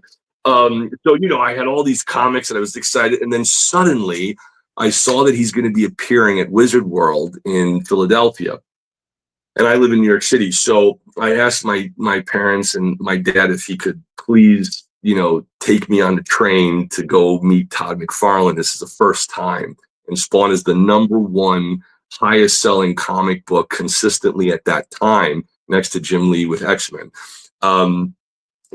And they're selling millions of copies a month of every issue of Spawn. It's like the huge thing. It was on all the newspapers, and it was a big, incredible time. It was like the rock star moment of the comic book industry. So I remember just being like, I have to find a way to get his attention and stand out differently, because he's going to have thousands of people online, which I knew. So I spent many months building a latex molded, sculpted Spawn costume, like a three-dimensional costume, with an external mask that you pull off, and you have the hamburger burnt, Spawn face underneath, and real 3D skulls. And I actually took a Skeletor sculpture and cut it and carved it as the 3D skulls for the thing. And I made it into like 3D monkey skulls, if you will, for Spawn, because at the time Spawn had these flat 2D cardboard cutout skull kind of logos. And I said, let's use real skulls, which I ended up doing, by the way, in the artwork I did in issue 30. And from that day on, Todd adopted the 3D skull look from that poster that I had done. So if you look, you'll see the comic all flat. Then you see my poster, and then from that day on, that double page spread is all three-dimensionalized monkey skulls, which was kind of cool. So I feel like I did some little contribution or something. Yeah, you did. But I'm telling you, I was building this whole suit, and I got this metallic red material and fabric with wings, and this bodysuit, and this whole, it looked like the Batman suit but Spawn. So I build this whole suit. I pack it into these suitcases. My dad is taking me on the train. I'm carrying my big stack of comic books that I hope Todd will sign for me. And I'm holding the bag, and we're walking in the subway. And I was like, wow, the bag feels so light. And I look, and there's a hole at the bottom of the bag. And across the platform are all like 50 comic books on the floor. And I said, oh no. And I said, if I go and get those, I'm going to miss the train and I'll miss meeting Todd McFarlane. So I just stand there and hold myself back as the doors close and I say bye to my comics. Oh. Yeah, man, it was painful, but Yeah. Oh. that's what happened. Yeah. And then we're on the train and I'm like, oh, I have nothing for him to sign. I'm so sad. I was like, I'm a big collector. I have a humongous toy collection and comic book collection, like 100,000 toys and, stuff that I've collected over the last, lifespan that I've ever been involved in collecting. So I love this stuff and it kills me to have, lost those. But we get to the convention. And my dad helps me, in the spawn suit, the big latex molded rubber head and the, muscles and the cape and the whole thing. And at the time, they had only had a, Al Simmons, his friend, in a cloth material spawn suit at the time, and they had the big Spawn dragster mobile and stuff. So I go down to the convention floor, and just as I thought, the line wrapped outside the convention, thousands of people online to get his autograph. This was like, and actually, if you go to Todd McFarlane's social media, you'll see him right up there right now. He just did like a charity signing, and the line in Burbank, It was wrapped around. Yeah, they started lining up at midnight. That's it. Mm-hmm. That's it. And so imagine that times 10 back then when he first launched. You know what I mean? So it was crazy. It was a madhouse. So I was like, oh my God, no one is ever. No one's going to get their book signed here. It's like there's thousands of people. I'm never going to get to meet him. And I'm standing there in the Spawn suit, and the line, like the Red Sea, just parts. And they're like, it's Spawn. Oh my God, that's the real Spawn. And because they thought of the suit as like the first latex mold real Spawn. And I was like, oh my God, and this path opens up. And I was like, okay, like awesome. I start walking down the line, right? And my dad is filming this on like home video. I do have home video of this, right? And I'm going down the line, okay? And Todd McFarlane is sitting, signing, stuff like this. And then I remember he looks up and he goes, oh, like, what the hell? And he had this look on his face like, is this a crazy stalker about to kill me who thinks he's really Spawn or just a fan, Yeah. So he had this kind of scared, defensive look on his face, right? And I looked at him and I had my artwork with me and I was like, hi, Mr. McFarlane, and I'm a huge fan of yours and I would be my honor to draw for you one day and here's my artwork. And he's doing this, he's just kind of nodding and stuff. And I was like, and thank you for your time. And I don't want to interrupt you. I see you have a big line and everyone was very kind to let me come up to you here and nice to meet you. I shake his hand and I walk away. And I was like, okay, great. I left my packet. I walked away. We're good. Okay, this is terrific. Then I go back and I watch the home video that my dad filmed. And what everybody heard, including Todd McFarlane, was not, hello, Mr. McFarlane, nice to meet you. I'm an artist. They heard this. And I was like, oh my God. And he's doing, And now I could see clearer on the home video. Nobody could hear what I said through the thick rubber mat at all. At all. It was a disaster. And then to make it worse, as Todd leans down, okay, God bless him, takes out a limited edition print, signs it, hands it to me, and I'm walking away. Oh no! Yep. Yes. My dumbass walks away, leaving Todd McFarlane holding this, and he looks like he's holding. He's like, he's like, oh, I was like, okay, he didn't want the book. So I was like, if you could have seen me, like my face turned like white, like I was like dying inside. I was like, oh no. And I remember, and my dad was like, oh, I'm sorry, Greg. Trying to console me. And I was so sad, and this was like the end of the year, and I was so depressed about this. And I was really down. Like I was really upset, And then fast forward to the following year, February, about 6 months later or so. They were having the International Toy Fair. And again, I love toys. So I made a fake little business card called GW Toys. And back then you just needed to show that you have a business card to enter the International Private Toy Fair. So I made my little fake cards and I would, hand it. And on the back of the card, it's a green card. And on the back of the card is a drawing that I did of Spider-Man punching the Hulk which was based on McFarlane's drawing that I did like in a little card just as my tribute to Todd, you know, which makes no sense why I would have that on the back of my toy card, you know what I mean? But hey, I didn't know what I was doing. I was young, you know? So I go in there and I get into Toy Fair and I'm walking around and I'm all excited about all the new toys that are going to come, you know, and they get a preview of everything that you don't get to see for a year or two. So back then this was like a big deal. And I'm all excited and stuff. And then suddenly off in the distance, I see an enormous red cape. I was like, wow, that doesn't look like Superman's cape. That kind of looks like Spawn. I'm like, but that's impossible. What would Todd McFarlane and Spawn be doing here? So I run, and I run up to the guy, and it's Al Simmons, the real guy, dressed up as Spawn with the giant cape. I said, oh my God. I said, Spawn. I said, what are you doing here? He says, Todd is launching a new toy line. I said, what? He says, yeah. I said, is Todd McFarlane here? He says, yeah, he's upstairs. You want to come up?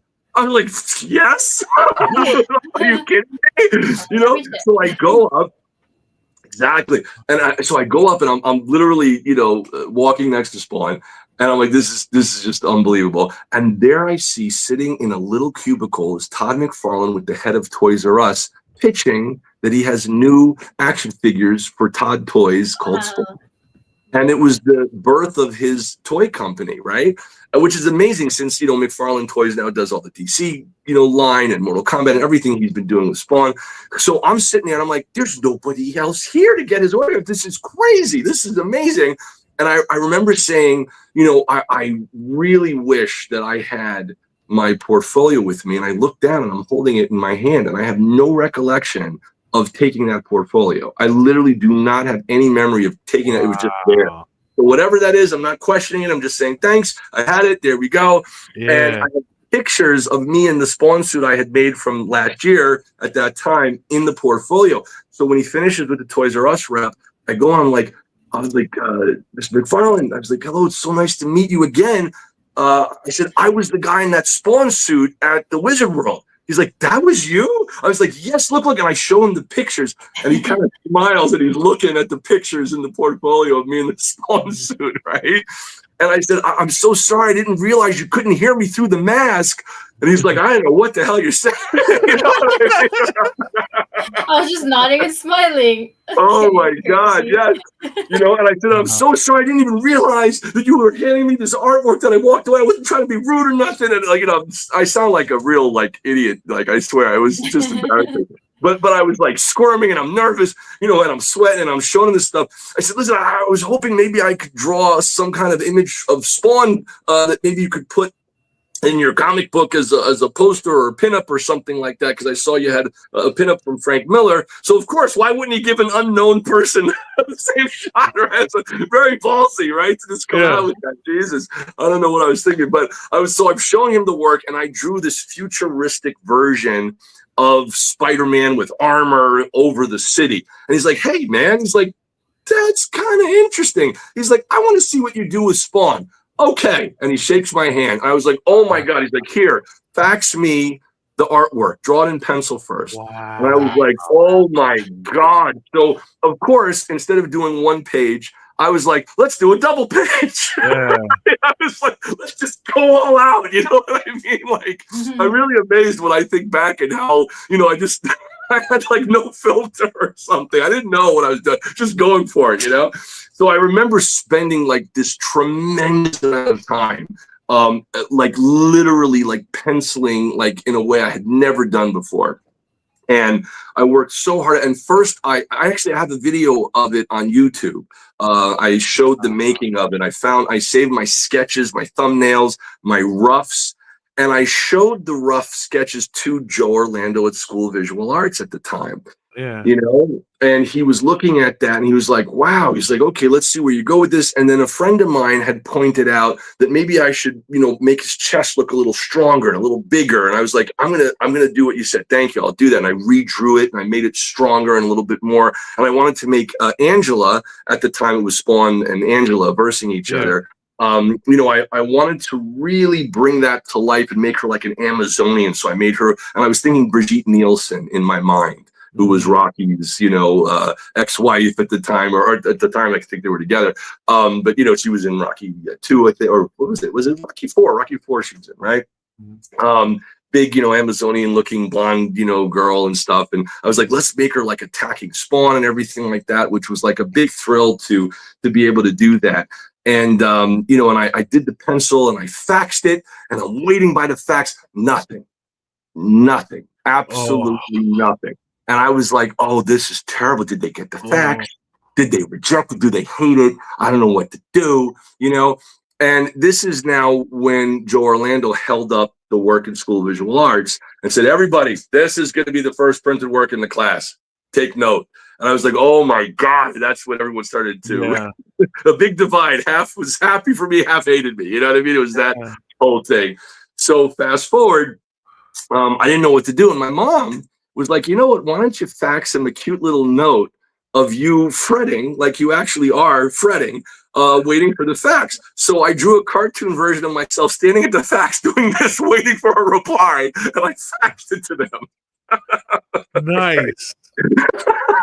Nice. No, that's mom always that's knows smart. what to do. That is such a smart idea. Gotcha. Yeah, shout out to mom. That's genius. Shout out to Mama BeyondComics, Pat Gallant White. And my dad, Martin White, was like, hey, that's a good idea. Right? So I'm waiting. So I go into School of Visual Arts, and it's the last day of class for my Klaus Janson class that I was in, who again inked The Dark Knight Returns with Frank Miller and stuff. And I'm in the class, and just to show you how long ago this was, for issue 30 of Spawn, I get a page, like a beeper. Everybody thought I was a drug dealer because I had a pager, but it was just that my mom was worried about me and asked me to carry a pager. That was it, Wow. So I had the pager, and the pager goes off, beep, beep, beep. Like, there's Graig with the pager again, that whole thing. So I remember I go down the stairs, and I again, phone booth, call. In the school, they had a phone booth, and I'm calling. I'm like, hey, what's up? My mom's like, Graig, listen to this. And then she puts the phone to the audio recording on the answering machine from Terry Fitzgerald, who is not just the name of the character in Spawn, but also the actual person who was the vice president of McFarlane Media, Todd McFarlane. And he says, hey, listen, Todd approved your artwork. We really like it, and we give you permission to send us an inked version. You could ink it yourself, which has never really been done back then. You always have someone else ink your own pencil. So I was so excited that they're giving me the opportunity to ink my own work, Wow. And I'm using crow quills and brushes, and I spent a lot of time learning how to ink, behind the scenes for quite some time as well. So I was screaming out like with joy, yes, yes, and everyone comes out of the class. What happened? I was like, Tom McFarlane's publishing my Spawn pin up. They're like, both pages. I'm like, yes. It was so exciting, and again, half the people nice, supportive, the other half furious, very jealous, angry, but it was such a great moment. But I learned at that moment, oh wow, people can really start to resent you for succeeding. They kind of want you to stay unsuccessful so that you're kind of part of whatever they're a part of or something. And if you succeed, now they automatically are resentful of you, which is really sad, because I felt like I had said earlier, I said, hey guys, let me introduce you to Todd McFarlane and Terry Fitzgerald. No, we don't need your damn help, blah, blah, blah, very angry. That crew is just the way they are, So fast forward, it took a long time. But then Ali Optics and Steve Olaf did the colors, and they sent me the comic, and it was the very first time in my life. And again, my dad, God bless him, filming this stuff, films me before it was a popular thing, doing like an unboxing and wow. Opening the comic and seeing my artwork, colored for the very first time, using this three-dimensionalized color, which is standard today in comics, but back then it was unheard of. And seeing all the different shades of reds and blues and greens, and turning the line art of Spawn's magical glow into this kind of green thing, and it was just a spectacular moment. Actually, wait a second, I pulled this. Let me just see if I could pull this out for you guys here really quickly. I think I might have it. I remember I wanted to pull it out for you guys. If I have it here, let me just take a quick peek. If I do, I will show you. I think I have somewhere in here. Let me see if it's in here. I thought I might. Yeah, I do. All right, cool. So let me show you guys this so you can see it here. So this is the issue right over here, Oh. issue 30 of Spawn. And then my very first paid job in comics, and Tom McFarlane and I did a video talking about it together. And then that is my drawing. Oh, 19 years old. amazing. There you go. Oh. And Spawn Beautiful. versus Angela. And the cape, I spent so much time on the wrinkles in the cloth. And the little monkey skulls you see over there, and this whole image here. Wow. That's incredible, man. Thanks. So actually, I just put a signed print of it up on eBay if somebody wanted it. I just thought it might be fun. So it's on the eBay there. But there it is. That's the original drawing right there. You see how they turned the line art into like dark green for around his hand. Yeah. Mm-hmm.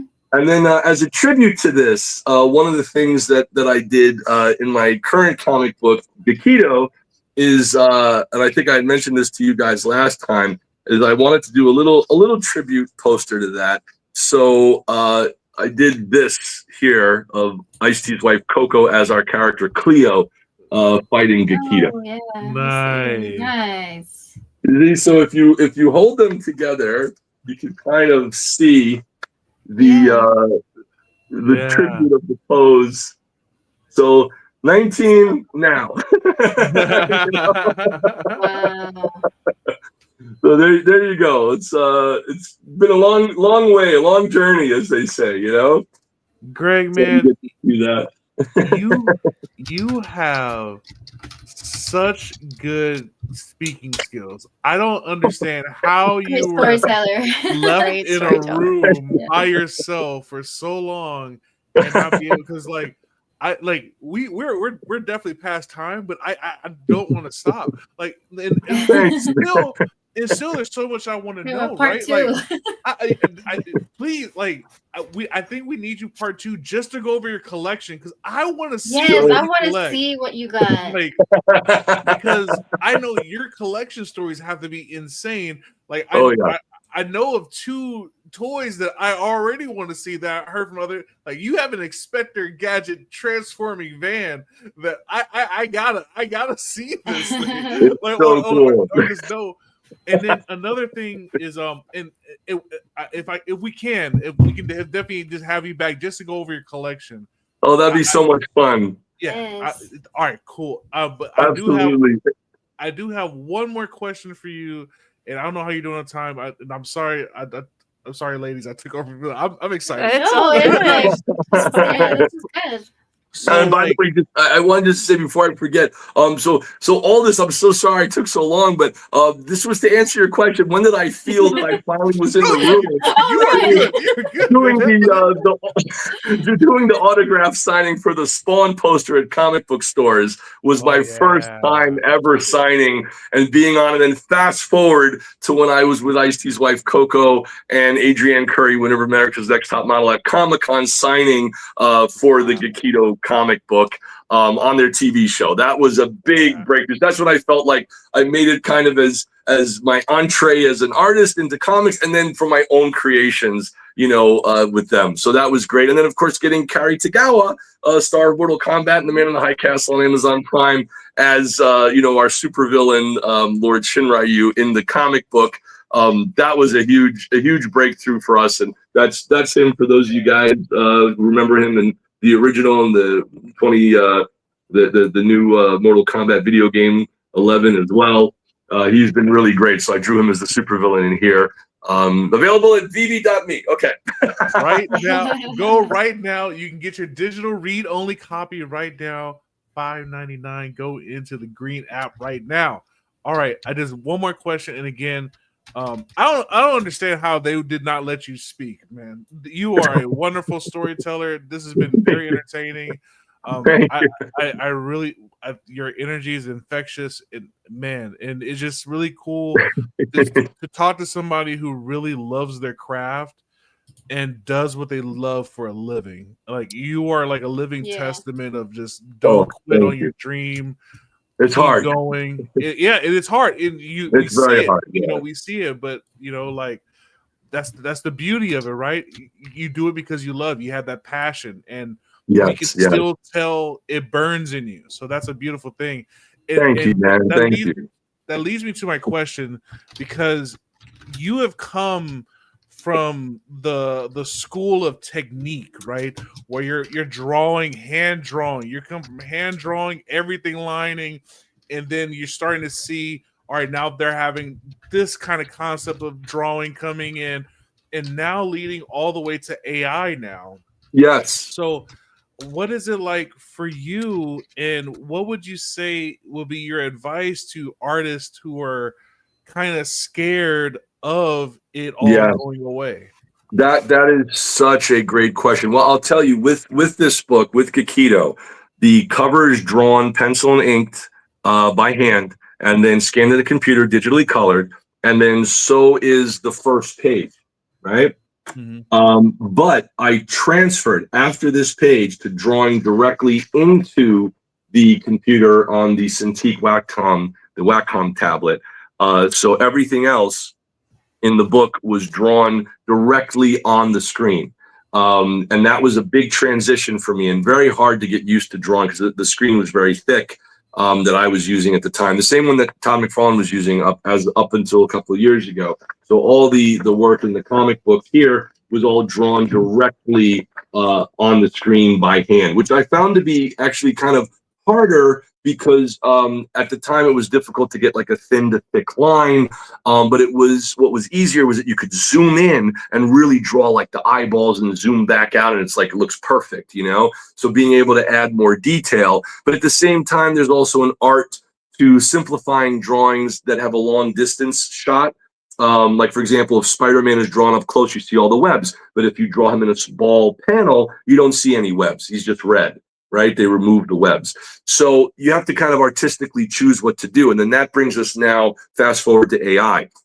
And I think that it's a very valid point for people to originally be anti-AI, to be against it. It is taking away jobs from people, right? And that's a frightening thing. So what I want to develop is what I call ethical AI use.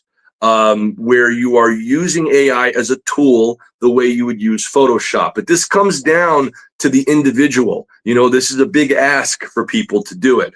And for example, I won't have AI create for me. I don't want to do that. I feel that's wrong. It doesn't seem ethical to me. So I create, drawing in my sketchbook, scanning into the computer, digitally, you know, inking it, then coloring it now, you know, and then I could bring that original art that I created into AI and say, hey, can you make him walk across the room? That I feel is fair, because that's just a time saver. You know what I'm saying? Instead of me having to draw 24 different frames to get 1 second of motion of the character walking across the room, just draw the first image and then draw the last image and say, okay, AI, animate the in-between of my work. It's my own creation, and use the AI as a tool ethically to make it move. That for animation, I think, is acceptable. But again, people now have access to AI. They could do whatever they want. But I feel if you do an entire thing where you're letting the AI create everything based on a prompt, you're removing the soul and the humanity and the emotions that went into the creation of that original, you know, content. But the advancement of AI is getting to a point where it's very difficult to tell what's AI. I myself am having trouble distinguishing the difference as of yesterday between AI. I was able to tell last week. This week I'm having trouble because it's advancing that quickly. So even I am like, wow, that line does look like a human line stroke. Is it? I don't know anymore. And then, oh no, that is AI. But as a test, I took that Spawn poster and I ran it into the AI reader to see, like, detects if something is AI. And even though I drew that thing 20 years ago and it says, you know, hand drawn, penciled, inked, all by hand, it said 98% AI. And it was wrong. It's 100% not AI. It's 100% hand drawn. So those detectors don't really work well yet, you know? But I would tell people that right now is a sweet spot. It's a moment in time that it's just starting. It's not in the hands of everybody. Everybody has access to it, but a lot of people are scared to try it. They don't know how to use it. I only started using AI as an experiment 2 months ago. Like literally hardly ever. I tried a little something here, a little something there, but consistently, we have the new, like the new trailer, the animated cartoon trailer. And I used a little bit of AI for some background and in between animation moments, which helped. And then we did some stuff completely keyframe by hand as well. And I worked on that thing like for a very long time, and AI still has trouble with two characters. They merge them together, they blend it together. You have multiple fingers. It doesn't understand. Sometimes the arms and legs vanished, so you can't use that. So I had to go in for my own animated trailer and frame by frame, draw in parts of those things as well. So it can't be used perfectly yet, but it will be. So for those of you who are artists, don't be scared to use it or be against it, because the world is using it. So, and don't let it use you. So don't let AI master you. You become the master of AI. You use it as a tool. You're an artist. You have creative skills that can't be replicated. Use it as a tool and become empowered by it if you can, before it takes over. You take it over before it takes over us. We have to take it over respectfully. And remember, AI, even though we may not like it, is in essence a digital child of ours, because it literally is trying to do what we tell it is right. This looks right. It says, okay, so we'll keep replicating that since you have told us this looks right. You see what I'm saying? It doesn't know what's right or not, or what looks right or not. That's why the first AI looked all weird and garbly, but it has that little box, thumbs up, thumbs down. Does this look right or not? Why? So we're training it, and it's literally our children. The AI is, in essence, our future digital child that takes an amalgamation of all human beings in the world and puts it together and spits out, this amalgamation of what it thinks we want to see is correct. So instead of us being against it and hating on it, which I totally understand, it's a terrifying experience. I think it's better that we learn how to use it, so that we're in charge, because it very easily could slip through our fingers if we're not careful. And I do believe that safety, ethical protocols and parameters need to be placed on it, especially so that kids in high school don't use it and put someone's face on and make a adult film out of it, or something inappropriate that could hurt kids, and I'm very worried about kids and youth and making sure that there's mental health protection for them. And I think that also the unethical use of using people maybe who have passed away without their permission. There's so many parameters that need to be set in motion. So the technology came out faster than the laws to protect people's image and likeness, which worries me. And also there needs to be an opt-in, opt-out for artists and writers. Opt in if you want the AI to learn from you and use some of your stuff. Opt out if you don't. Let us have rights as artists and writers over our own content, whether or not we want the AI to learn from it or not. Very important. Wow. So that's my stance on it, I think. And we need to protect artists and writers at all costs and try to use this as a tool, No, exactly. that great statement. And I definitely agree with you're saying. You have to teach the AI. You have to control it before it controls you. Wow. Just ladies, you have anything for Greg? Man, like wow. No, thank you so much for joining us today. Sure. But I guess my biggest question is, so you have your artist proof coming out on the VeVe app soon. Yes, when end of December. We expect another issue, and will it be Ravedactyl? Will it be Tricity? Do you know what the next book will be? The scripts are done. So I have the scripts, the movie scripts done for Ravedactyl. I have the movie scripts done for Codename Justice. I have almost just editing the script for Tricity right now. And those are done. We'd have to translate them into comic book script format. And literally, we're trying to raise funding right now so that we have enough funding to be able to focus on producing the next books. In order to do that, it's literally going to be about 36 hours per page. Pencils, inks, coloring, printing, word balloons, getting it ready for printers and then for digital. All of this stuff takes a tremendous amount of time. So we need that funding in place so that we could produce it. It's much harder for independent artists to be able to do that. Otherwise, we have to take freelance jobs and other people's creations and works or things that we have to do just to pay our bills, and to pay rent and eat and things like this. So we need funding so that we could actually do this nonstop 24/7 and start cranking out some of these new books. That is my dream, to get them out, and share it with everybody, because the stories, man, the stories are so intense. Like for Gakito, for those of you who haven't read it, he lost his memory. He doesn't know what century he's in, but he wakes up and he's being attacked by ninjas, and that's it. The ninjas are attacking him, and he has to figure out immediately how to get through that and navigate through that attack. He doesn't know who he is or what powers he has or what's happening.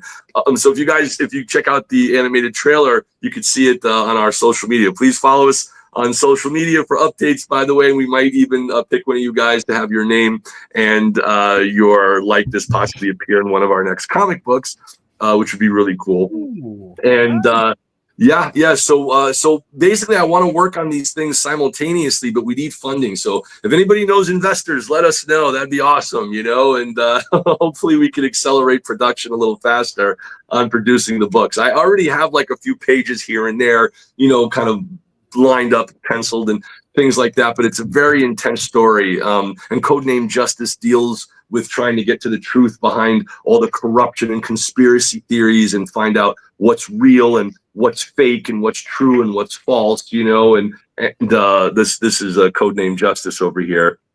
Yeah. Yeah, I see that right there. And then for Ravedactyl, that's very intense. That's like my baby. That's my intense storyline that I think is going to blow people's minds. It's really, really intense story. It's kind of like, imagine if The Matrix meets The Dark Knight. It's a very intense film, and I think it's going to turn people upside down. And there's like little hints throughout the entire screenplay. And this is the one that I was telling you about that I had them kick my behind on, and when I submitted that script, specifically Ravedactyl, to the very, Emmy award-winning famous screenplay writer, he read it, and I never forgot his call. He calls me up. He's very busy. He has no time. He says to me, he's doing stuff for Netflix and Disney and stuff. He says to me, listen, Greg, he says, I read the superhero story, Ravedactyl. He's like, I've never seen anything like this before. He said, it's very good. I said, oh, really? I said, thank you. He says, but why did you stop there? I said, what do you mean? He says, why did you stop there? I said, stop where? He's like, at good. Why didn't you make it epic? I was like, well, how do I do that? I am listening, Master Yoda. Teach me the ways of the Force, And he said to me, which is rather recent, he said to me, he says, I do not have time. He says, but you and I'm making a 17-hour slot for you on Saturday. Get on the phone with me, and I'm going to teach you how to make it epic. And then on that Saturday, we got on the phone, and like a word surgeon, we went through that script, like word for word, the first few pages. And for about 17 hours or so. And he was like, okay, that's good. He's like, make it better. I was like, how? And we start going and going and going. And it's like, he's pushing me and pushing. It was like drill camp. It was intense. And it got to this point where this thing happened in my brain for real, where he unlocked something. And it's like Neo at the end of the Matrix. You start to see the code, the structure behind the words and the idea. It's not enough to have a good idea. You need the structure, and you need to be able to do something better with it. And he just unlocked this thing in me, and I was able to see it. And then I said, so we could do it like this and like this and like this. And I start like talking like real fast. And I'm like, this, boom, boom, boom, boom, boom. I said, and then we could like design the structure of every panel so we could control the reader's eyes to look through the page in order to make them understand the depth of the under structure inside the story of the line, and then punch it here and then go here. And then he's like, have a good day. You did it. And he hung up. And I rewrote the whole thing. And I was like on fire, man. I was on fire with it. And shout out to Brian Greenspan, by the way, who also did some terrific editing on the original draft, which helped me kind of as well tighten it before I showed him. And then when I showed this incredible screenwriter who put me through boot camp, wow, shout out to Chris Silver, man, really, really good stuff. And it really helped me. It really helped me kind of understand how to visually tell instead of say or speak, and it was very important to learn how to do that. But I got so intense with it that I started designing the words on the page as like a Rorschach symbol. So like a Rorschach, structure. So you are subliminally seeing shapes while you're reading the script pages, which was like crazy. Like I was like in it, like boom, boom, boom, boom, boom. It was like, it's a different zone. You have to disappear from the world and just zone into it. And that's the way I'm writing these screenplays and these scripts. And I really hope it pays off. I wanted to do something because I was 6 years old when I saw The Empire Strikes Back. Spoiler alert, everybody, where Darth Vader reveals he's the father, And I remember. Bro. Oh, I'm sorry. Can you imagine? He's the father of who? Don't worry. He's the father of someone, Somebody. Listen, if you haven't seen it, 40 years to see it before you were born. This should have been implanted. No, I'm kidding. Yeah. But yeah, man, like I want people to have that shock reaction to my scripts. And I spent so much time, like waking nights trying to figure out how do I decipher that kind of shock that really pushes the story forward. It can't just be inserted. It can't be out of nowhere. It has to build to a crescendo throughout the whole thing so that people have a chance to figure it out. And that's what I did. And when I finally it clicked, I was like, oh yes. And there's like these two giant shocks in Ravedactyl, and there's also these two giant, turn your world upside down type of thing on my Codename Justice script as well.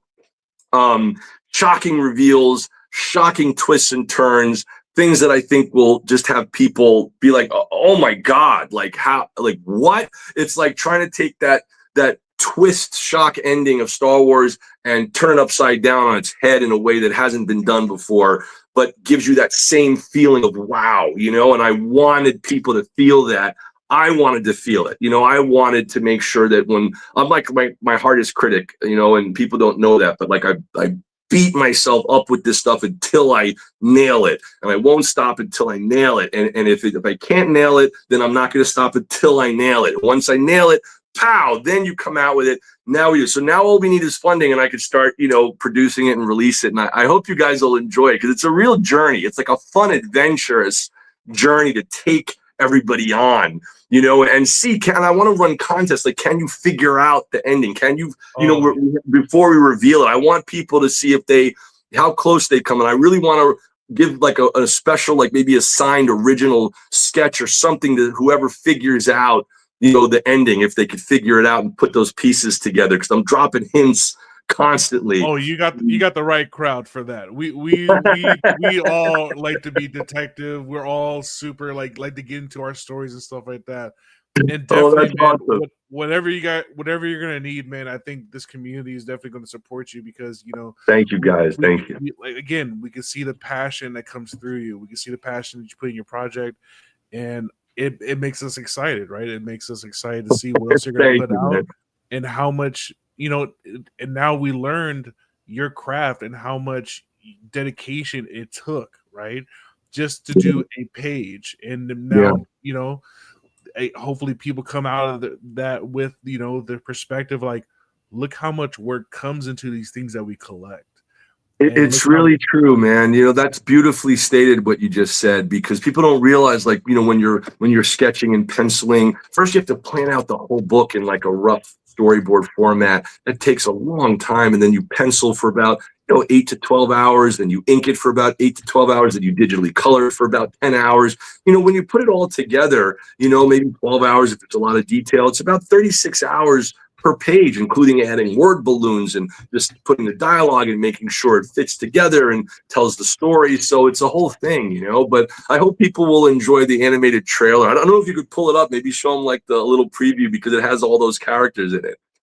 Yeah, let me see if I can pull that. Is it on your YouTube? Yeah. If you go right to the YouTube channel, it should be like the third to last video, I believe. All right. As I do that, Dee, did you have a question? No, I just wanted to say a huge thank you, Greg, Oh, of for course.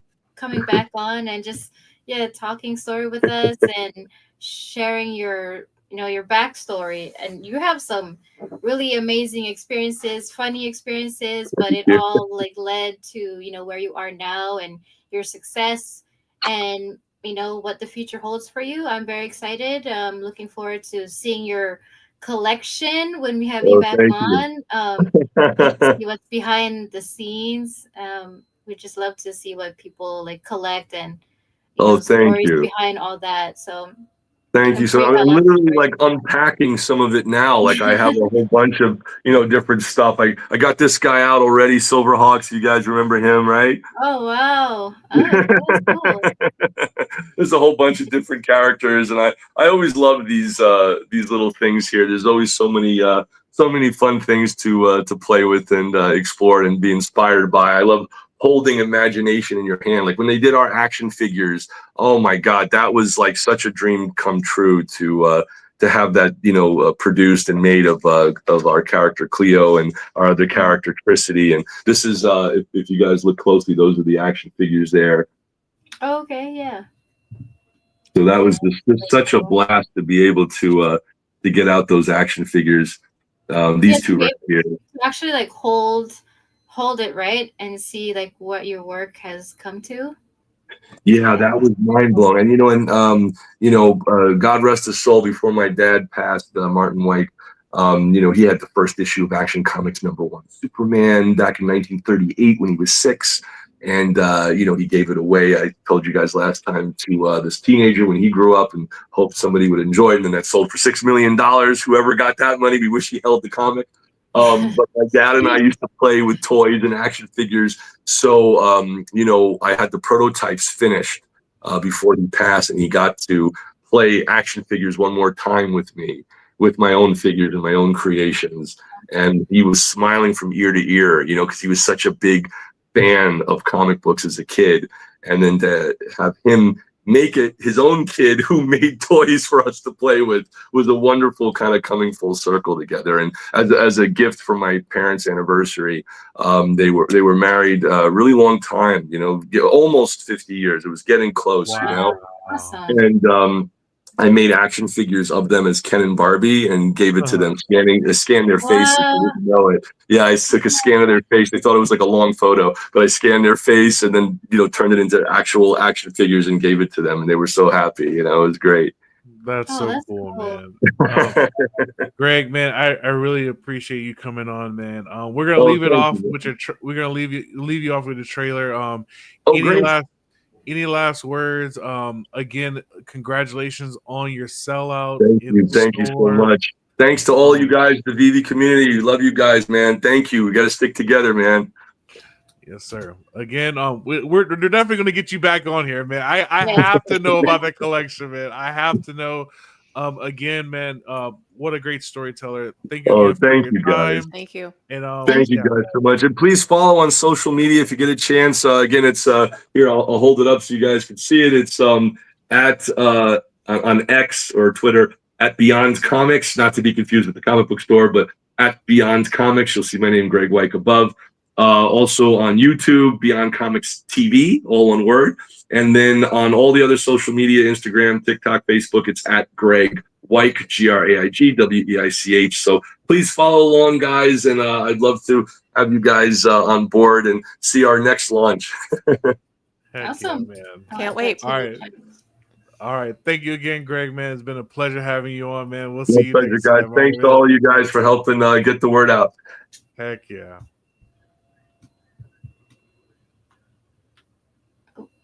Ageless warrior assassin fighting throughout the centuries to discover who wiped his memory and why, in order to save mankind from the evil force bent on world domination. He must fight his way through an ancient merciless ninja clan, led by his oldest nemesis, Lord Shinryu. It officially stars celebrities drawn as characters including Kari Hiroyuki Tagawa, Shang-Sun of Mortal Kombat, and the Man in the High Castle on Amazon Prime as Lord Shinryu, and from Law & Order's Ice-T's supermodel wife, Coco, as Cleo.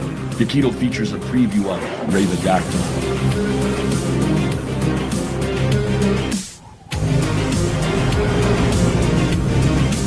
electricity.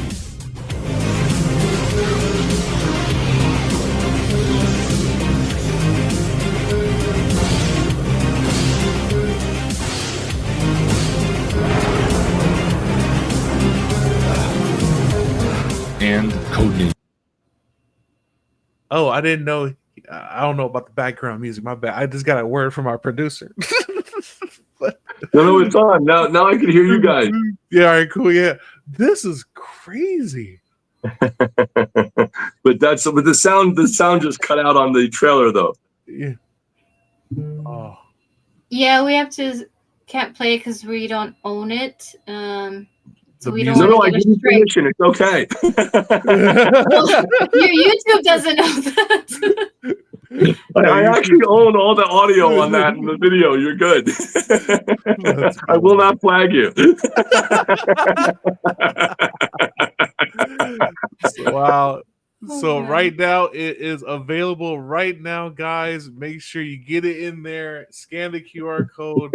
It's on VeVe.me, Amazon, Kindle, Global Comics, Diamond Comic Distributors, Comixology, Amazon.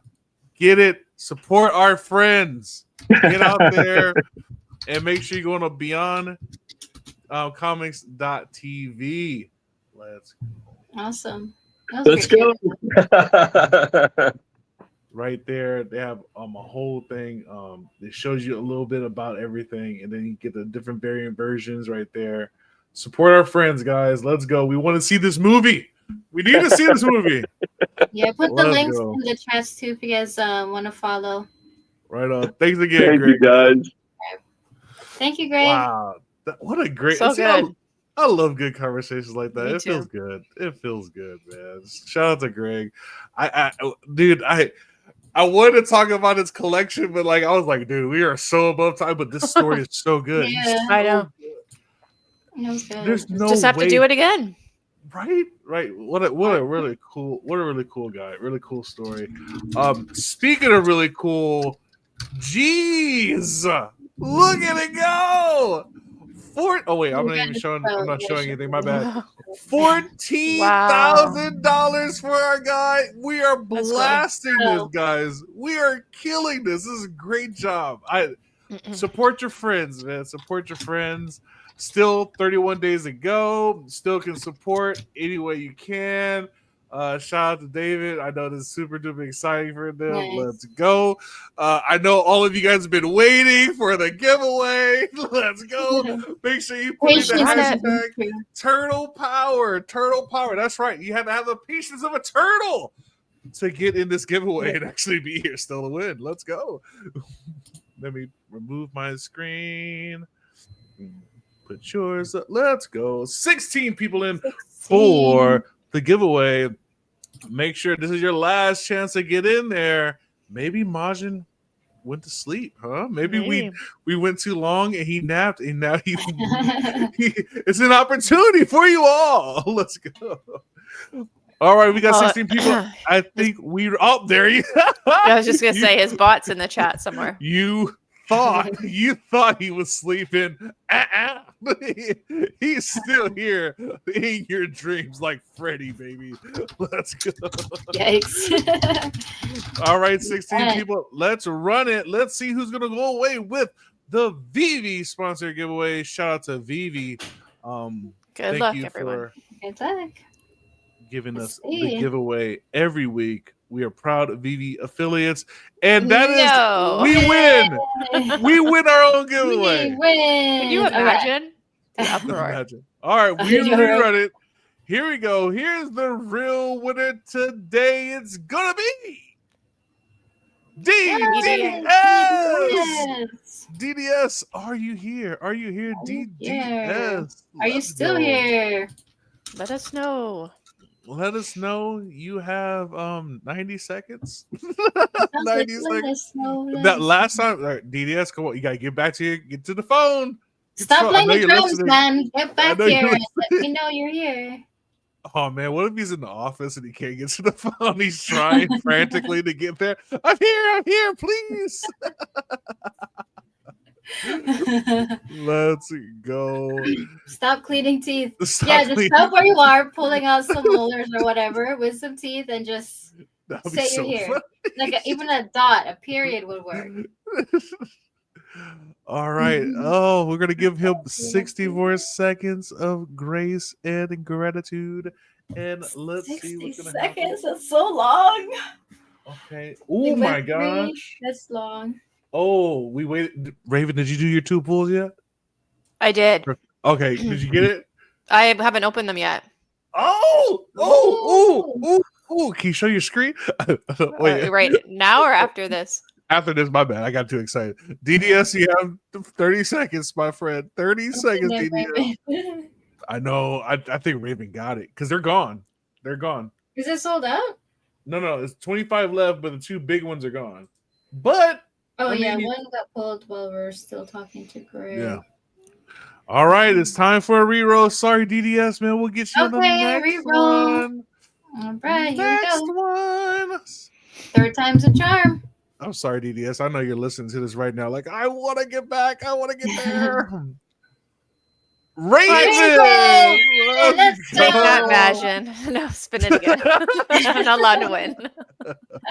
All right. But it's still lovely to Another see. Reroll. Okay, fourth All right. time's a charm. 4th time's This is the last charm. one, okay? Let's go. Because the other person is going to be here. It's going to be Richard. Richard. Let's I know go. Richard's in Just here. Let's Skype. go, Yeah, you Richard. just Skype. So Another one. Okay. Another one. Let's go. Shout out to Richard. Make sure you get in contact with On My Way or Flexi and let them know that you are a winner here on virtual radio. That's on Tuesdays.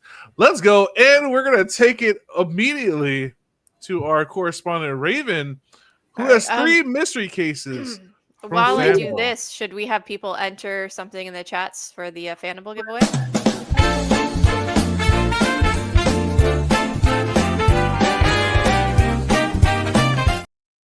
I knew if I was patient, I'd get it. Yeah. Aha, but she was not I talking. said the so- secret word.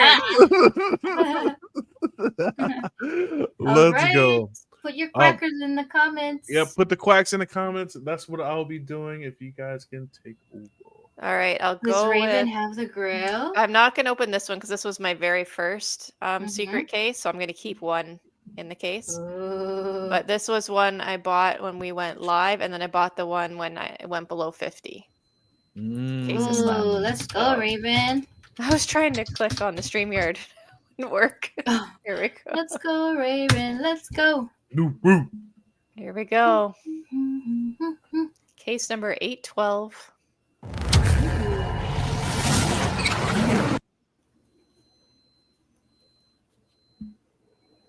Of course. Did it freeze on me? Oh, there it is. I think I've got too many screens open. It's okay. Slow rolling. We're slow rolling. Come on. Big one. It's a Big one. grill. The suspense. I know. It's like, I'm gonna Suspense. close some tabs. Make sure you're also putting quack in the comments. Quack in the comments. It's there. I'll It's- just skip. Let me just skip the Yeah. animation, maybe. it's so good and so hot. Ooh, It's Wonder Woman. Oh, that's Wonder Okay. Woman number 8, I believe. Number 9. Number Number 9. 9. Wonder Woman number 9. All right. Okay, Let's okay, do Okay. this one. Here we go. Here we go. Here's the big one. Here's the big one. Here's the big one. Edition 955. Nice. Oh, good number. Okay. Oh, I don't know why it's pausing for me. It's because you're probably on StreamYard. And Yeah. Okay. Well, I'll just skip. it's I a lot can't. of big money. Big money. Big money. big bucks, no whammies. Come on. Come on. I want to see the animation. That's the best part. Do it. Oh, Do the thing.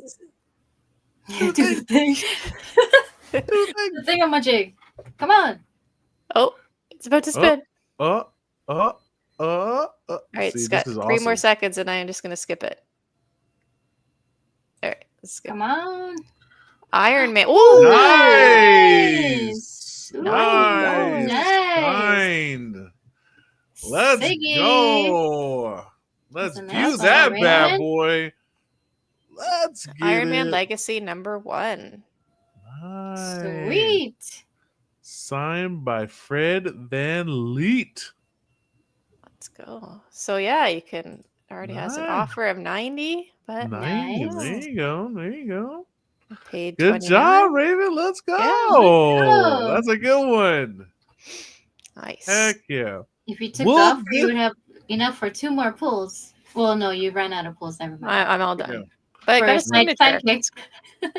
You got a signy. Let's go. Nice. Congrats. Shout out to Raven. All right, make sure you put your Raven. quacks in there. Quacks in here. I only have 6 people so far. Only 6 little duckies on the race.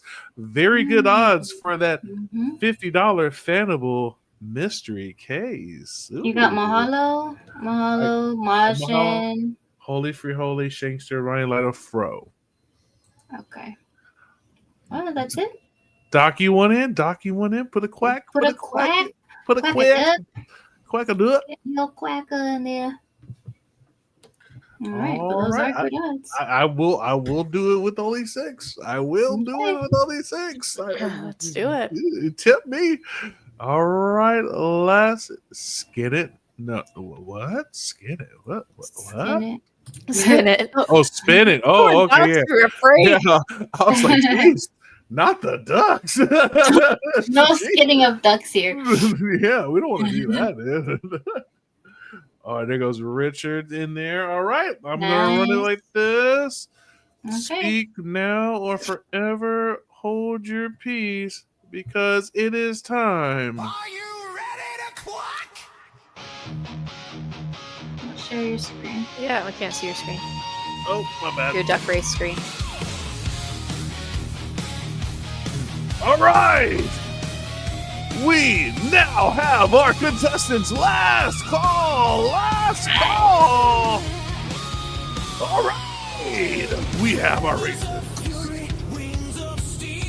Let's set it for 51 seconds of drama. We Nice. have a Richard, Broly Tony, Ronnie Lido, Shakespeare, Holy Free Holy, Mashin, and somebody down there. I forgot their name. And Mahalo. Mahalo.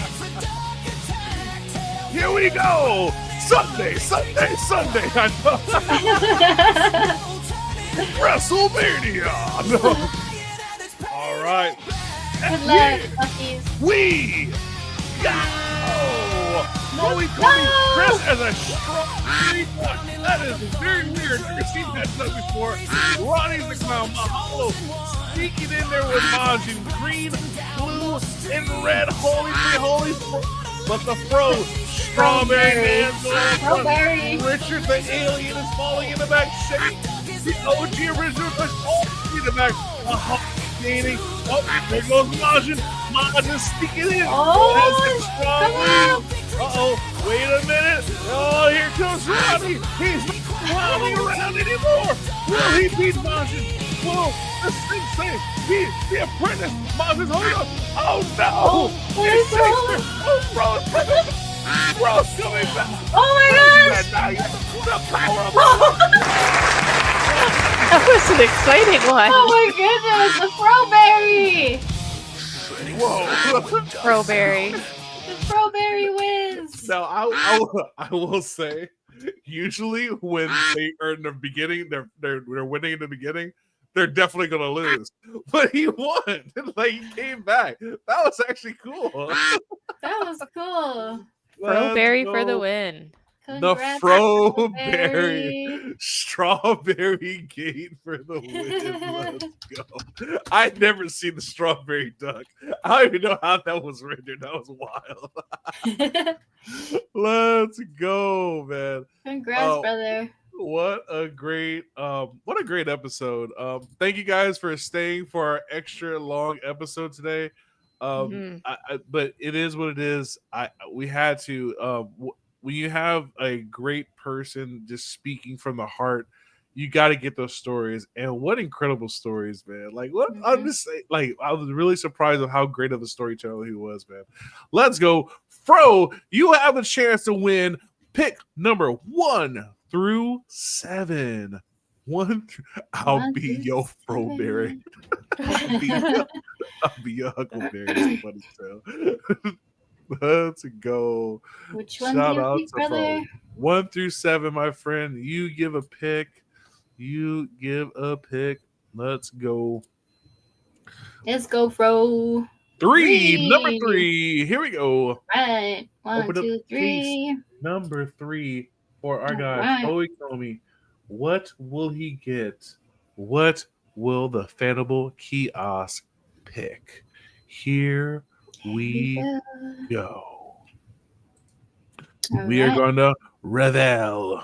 Rebel. Mystery case number 1110 belongs to you. And it is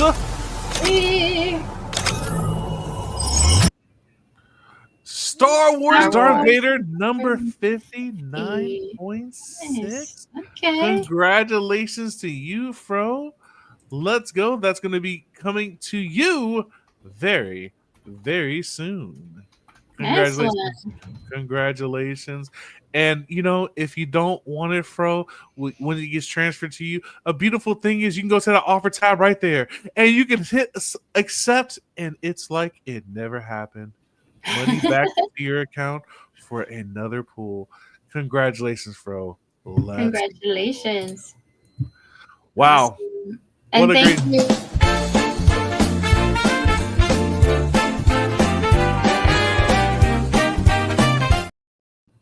Thank you, Fanable, for the supported Thank you. giveaway. All right. Yeah. It's so fun. I love it. Yeah, so shout out to Fanable, shout out to VeVe for the sponsor giveaways that they provide for us, for our community. I really love that we get to do the show. I love that we get to interview these people, get this energy, and hopefully, you guys got some good stories out of that, man. We're very lucky to start really getting into some real artists and some people with history and able to do that. So yeah, man, it's really, really cool. So yeah, man. Ladies, anything else for everybody? The only thing I have to add that we do have BB Discord game night tomorrow night. It will be Vegas themed with Decon Vegas coming up. So I'm gonna make up those questions. But yeah, that will be tomorrow, 5 p.m. PST in the BB official Discord. Awesome. Right. And we're also going to have an X Space tomorrow to go over Decon, all activities and fun stuff a week before it actually happens. So go check out the space and set your reminders for that. It's going to be me, Arcade, and Big Bro. Let's go. Let's go. All sorts of shenanigans and fun happening in that space. You never know with Arcade what's going to come out of his mouth and what I have to respond to, which is the fun of it, right? It's the fun of it. Right. So fun. But great show today, guys. Yes. This was Oh, one more thing. Sorry. Tonight's show, Future Watch at 7 p.m. PST. We're gonna be talking with It's Money Miller all right. on his NFT project, music and photography, all that good stuff. Yeah, check Heck it out. yeah. 7 p.m. PST. Nice. Let's Well, go. thank you everyone for joining us today. Congrats to the winners. And you've been listening to Virtual Radio. Where we collect big. And dream bigger. And we'll See you next time. Yeah, man. We're getting better. We're getting Yeah, much better. totally. Next time when we get the my bad. I just had to. I had to. Yeah. All right, guys. Bye. Virtual radio, where the fandom grows with D1 and only Raven, the biggest bro. We dive into comics cultures like you have never seen.